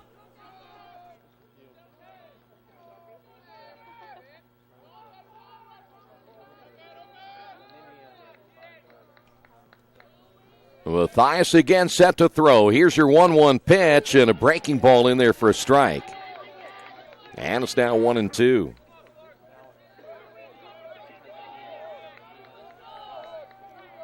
Looks like 34, Anthony Haydu, the senior, now throwing for Heidelberg. The stretch by Matthias, the pitch on the way, got him. Great pitch by Matt Matthias to get out of the inning. We will head to the bottom half of the 8th on the Wesley Bates Wealth Management scoreboard. Quakers trail at 6-5. Hi, this is Steve Funkhauser, and I was talking to someone the other day about how friendly and professional the crew at Jiffy Lube is, and they said, "You are always so upbeat. I'm going to call you Mr. Positive." And so now I am Mr. Positive. And I want you to know how proud I am of you and that you are doing a great job today. And hey, do something nice for somebody. Make somebody smile. Smiles are contagious, you know. I want you to have a great day and the horse you rode in on. Jiffy Lube. Fast, friendly, professional. I'm Mr. Positive, and I approve this message. Mancino's is family-friendly, serving fresh grinders, pizza, pasta, and salads daily. They serve great food priced for family budgets. And whether it's one of their homemade grinders, salads, or pizza, there's sure to be something for everyone in your family. Our baking process may cost a little more and take more time, but the end result of freshness and flavor make the real difference in all of Mancino's award-winning products. Mancino's of Richmond. Give them a call at 966-1161 or go to their website, mancinosofrichmond.com. New Vision Sports is a training program that focuses on the training and improvement of this serious-minded athlete, including all ages and skill levels. From creating customized workout plans to providing ongoing motivation and support, New Vision strives to help you achieve your training goals. Their trainers use a variety of effective workout plans based on your specific goals. New Vision Sports, 977-5831, or go to their website, newvisionsports.com. That's New Vision Sports with a Z. Dre Davis will lead things off here in the bottom of the 8th inning. Quakers down 6-5, 6 runs, 11 hits, 2 errors tonight by Heidelberg. 5 runs, 9 hits, and 2 errors for the Quakers. Dre is 0 for 3. He struck out in the 6th inning on 3 pitches. As Hooper set to throw, and the pitch is on the way, grounded up the middle. Shortstop on his knees will throw to first, and there is one away. Nice job by Rzeski, the shortstop. That ball may have gotten to him a little bit quicker than he anticipated, but still able to make the nice throw to first, and here's Ian Bach. Now batting the catcher, number 5, Ian Bach. Ian 1 for 3 tonight as Hooper's first pitch, a little sidearm action, and it's outside. 1 ball, no strikes. Pensura on deck, hitting in the number 8 spot where Michael Johnson was. Here's the 1-0 pitch. It's low, 2-0.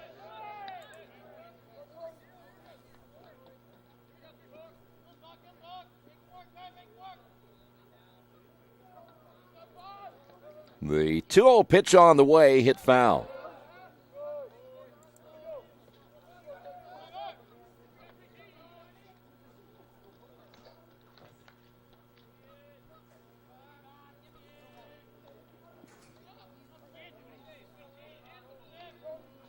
Hooper set to throw the 2-1 pitch. Breaking ball hit foul again. Good job by Ian to fight that one off. 2 balls and 2 strikes now to Ian Bach. Quakers need base runner here and try to work from that point on. A lead it should say trail at 6-5 as that pitch is high and inside, 3-2. And Earlham has never led in this game. They did come back to tie it at 4 at one point. In the early stages, this one. Here's the payoff pitch on the way, and it's inside. There's your base runner. Here's Pensura.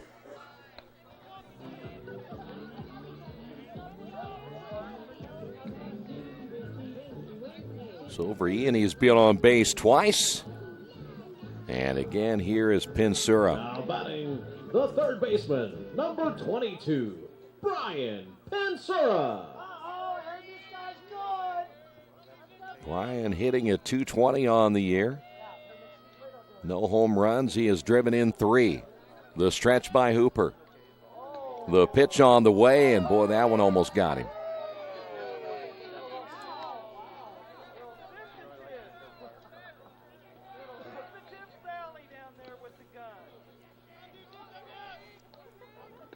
There are now 2 throwing in the bullpen for Heidelberg. Looks like Spencer Owen may still be throwing in the Quaker bullpen as that one comes inside and almost hit him, or did it? Well, now there's some discussion on whether that pitch hit him or not.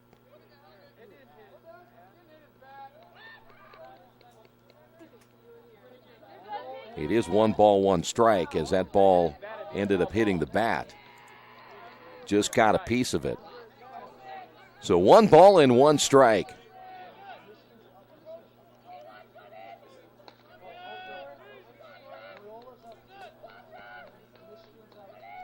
Bach with the lead down at first. Hooper in trouble now as he's having a difficult time finding the strike zone, but boy, he got Pensura there. 1 ball, 2 strikes.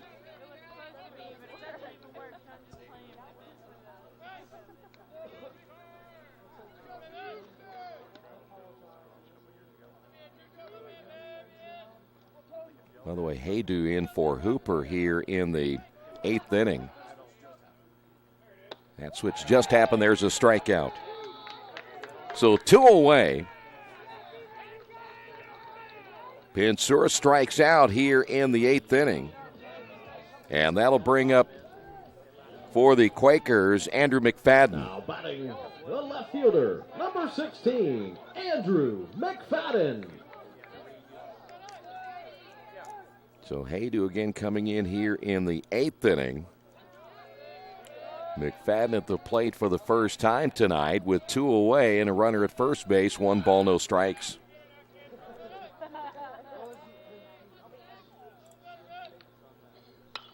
This one is popped up in the infield. The second baseman is there. Long makes the catch, and the Quakers will leave a man on here in the bottom half of inning number 8. We will head to the top of the 9th inning.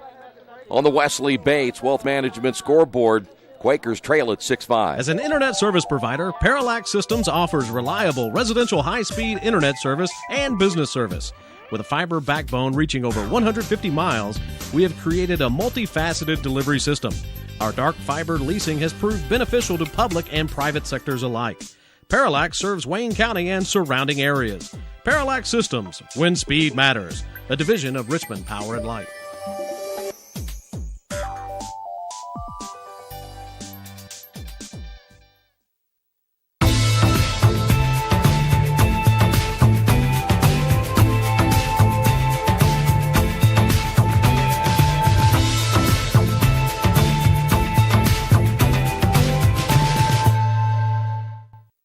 At the Reed Orthopedic Center, our physicians and support team devote themselves to helping you return to a healthy and active lifestyle. Our expertise includes shoulder, elbow, foot, ankle, hand, wrist, hip, and knee injuries, as well as pain management and rehabilitation, and school athletic training programs and sports medicine. We are committed to providing you with the best possible orthopedic treatment that we can. To request an appointment at the Reed Orthopedic Center, call 765-935-8905.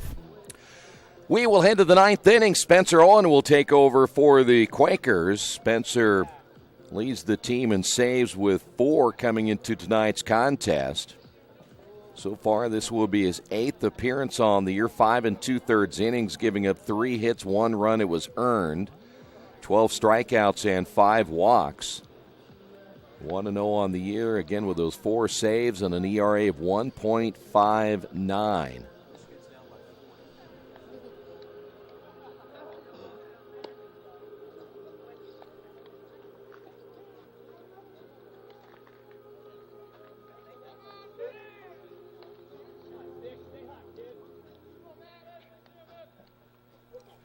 We will head to the top of the 9th inning. Yes, the Michigan Wolverines are winning.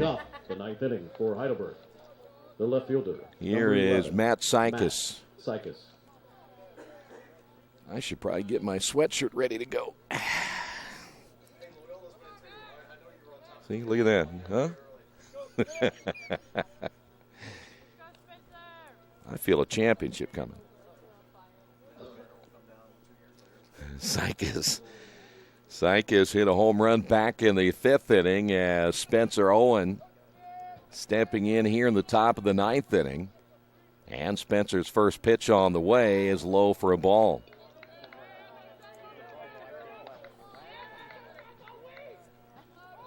Sikes 3 hits. In fact, he's only a triple away from the cycle. The pitch up high, 2-0.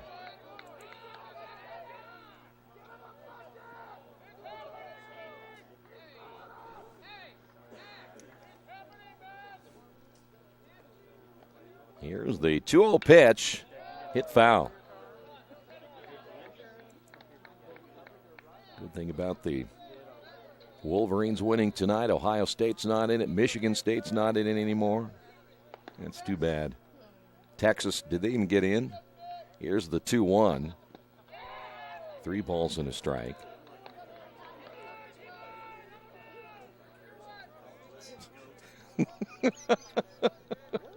I'm not even from Michigan. Here's your 3-1 pitch. That is ball 4. And so Sykes on down to first base. Now batting the third baseman, number 52, Kyle Slovic. Here's Kyle Slovic. Slovic picked up his lone base hit back in the third inning.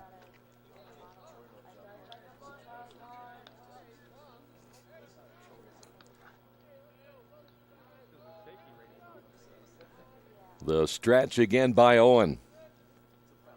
That's the third walk given up in the last 2 innings by Earlham pitching. And that one came in and hit him. So now runners at first and second, no outs here in the 9th inning.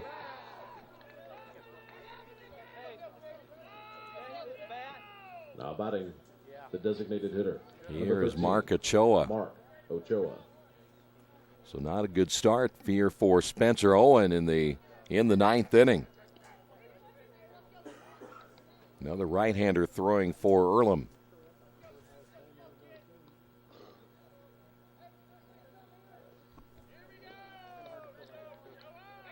That's going to be Dominic Michael.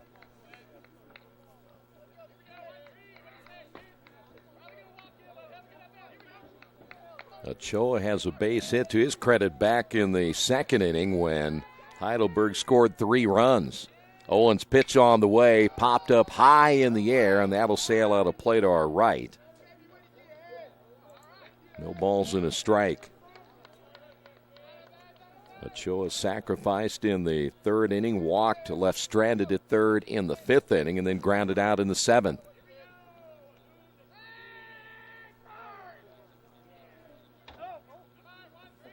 Heidelberg 3 straight innings without a run scored. The Quakers picked up a run in the 5th inning, and we mentioned we got off to a fast start on both ends, but really things have slowed down. The stretch by Owen. The pitch on the way, he'll bunt it. Owen getting away from it. Bach will pick it up and throw to first, and that's a good sacrifice by Ochoa. He gets the runners now to 2nd and 3rd. We'll give Spencer Owen a little bit of credit right there. He got out of the way just in time, and I would imagine you think that Ian Bach coming out from behind the plate called it quickly. Here is Darren Shirk. Now the infield is in. Saw the Quakers earlier tonight take advantage of Heidelberg with their infield in. Danny Dopp was able to deliver. Now see what Shirk will do. The pitch low and outside. 1 ball, no strikes. There's not a ton of room behind home plate here at Sadler Stadium, so if one gets away, you'll have to still have a pretty good jump down at 3rd. And again, with the concrete right behind Ian Bach, it can bounce back to him pretty quick. Here's a swing and a miss, and the count is even at 1 ball and 1 strike. Shirk has struck out 3 times today after picking up a base hit back in the 1st inning.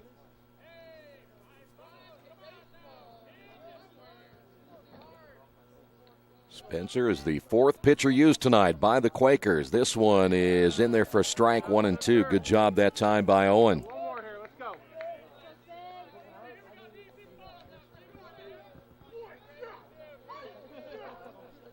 One ball, 2 strikes. 2 runners on at 2nd and 3rd, and again 1 away here in the top of the 9th inning. And now time is called.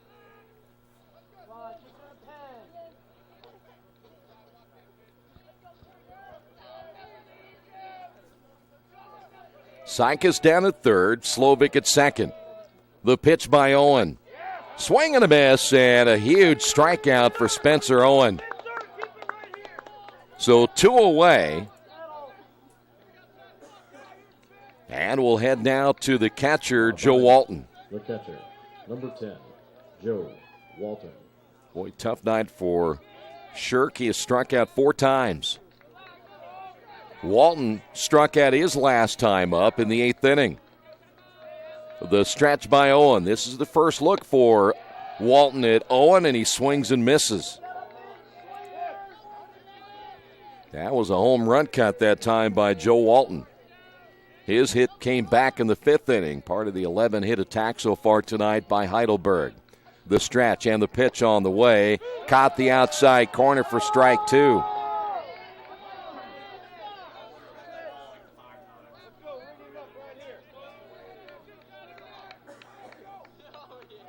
Now let's see if we can leave 2 guys on right here as Spencer gets the sign, the stretch, and the pitch high and outside. 1 ball, 2 strikes.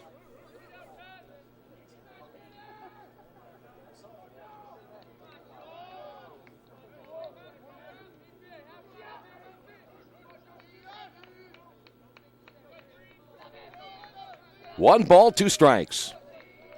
Walton back in as the runners will get their leads at 2nd and 3rd. Here's the pitch on the way. Popped him up. Dre Davis, the shortstop. He will make the catch, and Heidelberg will leave 2 runners in scoring position here in the top of the 9th inning. Quakers on the Wesley Bates Wealth Management scoreboard trail this one 6-5 as we head to the bottom of the 9th inning. The Purdue Polytechnic Institute in Richmond is part of a statewide network that offers the same technology degrees available in West Lafayette. The benefit of earning your degree at the Richmond location is that the campus is small enough to provide you with dedicated one-to-one attention while you earn your degree from Purdue University. Purdue Polytechnic of Richmond. Give them a call at 973-8228 or go to their website for more information at polytechnic.purdue.edu. For over 30 years, Reynolds Plumbing has been keeping the Richmond-Wayne County area running. Whether on commercial properties, restaurants, or residential, they've done quality plumbing, heating, and air work for thousands of customers. In a small town, a company like theirs cannot stay in business for as long as they have without being very good at what they do. It's not just about quality work, it's about customer service. If that's the kind of experience you want on your next plumbing or HVAC job, then Reynolds Plumbing has you covered. Call Reynolds Plumbing today at 966-0994. Well, we will see a new pitcher now here as we head to the bottom of the 9th inning for Heidelberg, as Joey Wenning will step in. Wenning is a junior out of Cincinnati. Wenning on the year, this will be his 6th appearance. 8 1/3 innings, 5 hits, no runs, 7 strikeouts, and 3 walks. For Wenning, he is 1-0 on the year. He has a team best 2 saves. No ERA for Wenning as he enters the contest here in the bottom of the 9th inning. For the Quakers, looks like we will have a new hitter, as it will be Gendro, at the top of the order. So Gendro steps to the plate, followed by Isaiah Shake and Danny Dopp.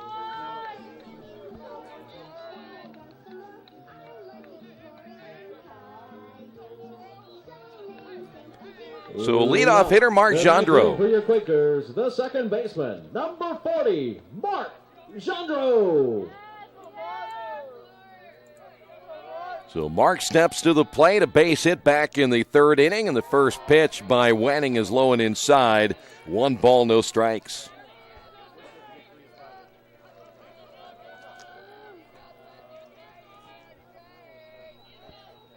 The stretch and the pitch.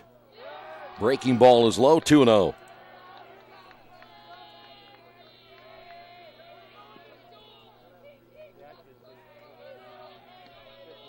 Mark's been on base 3 times. That pitch a called strike. Gendro took one off the noggin in the 6th inning. Fastball that rode in and hit him on the helmet. Here's your 2-1 delivery on the way, and he almost got hit right there. 3 balls and a strike. There's a left-hander now throwing in the Heidelberg bullpen. The stretch by Wenning. Here's your 3-1 pitch on the way, and he lost him, and the Quakers have the tying run on base.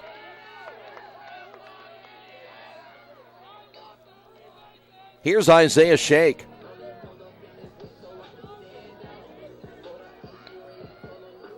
Isaiah 1 for 4 tonight, but he has struck out 3 times. Isaiah Shake. Wenning trying to pick up his 3rd save, and now we'll have a visit to the mound. So we mentioned there is a left-hander throwing in the Heidelberg bullpen. Looks like number 28, which is Trevor Adkins.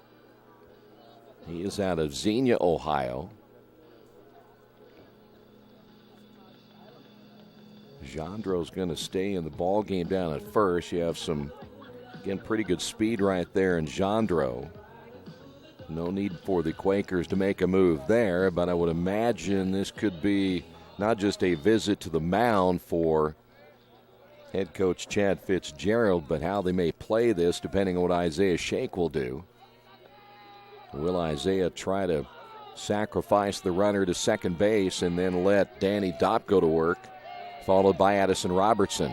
The stretch by Wenning. And he will show bunt. The pitch is low and inside. 1 ball, no strikes.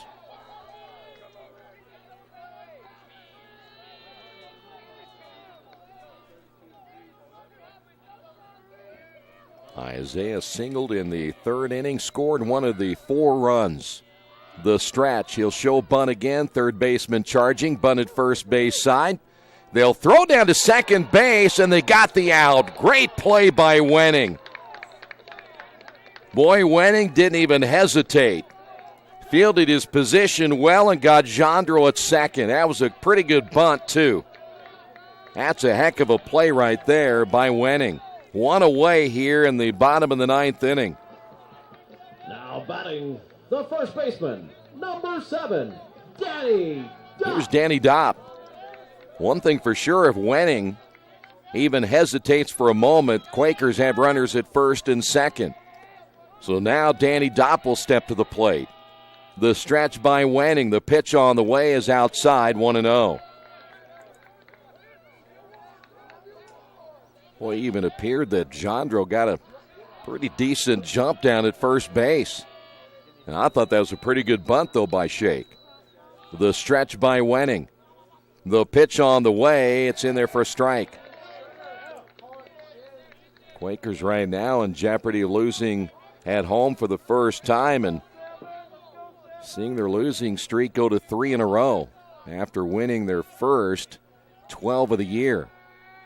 The stretch by Wenning. The pitch on the way, low and inside. Walton able to dig that one out. 2 balls and a strike.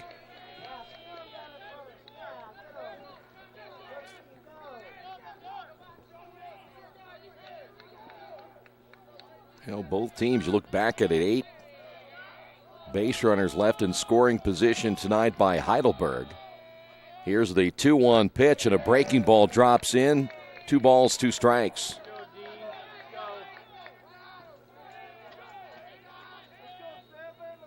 Quakers so far with 4 runners left in scoring position. But boy, 8 by Heidelberg.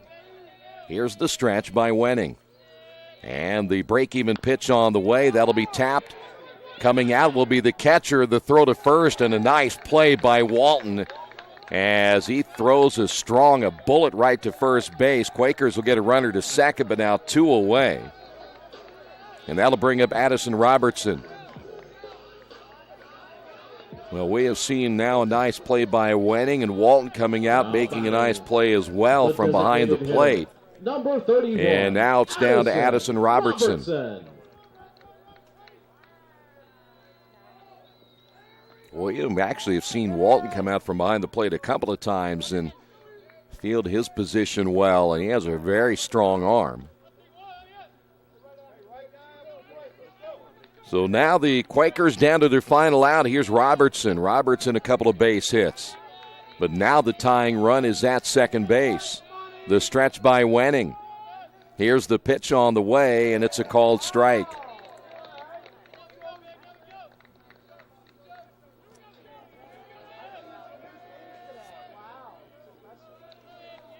Ankrum a chance again to get the win here tonight. Wenning looking for the save. Here's the 0-1.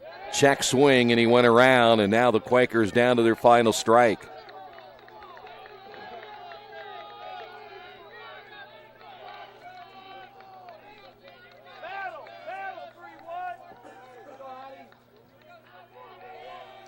The stretch by Wenning.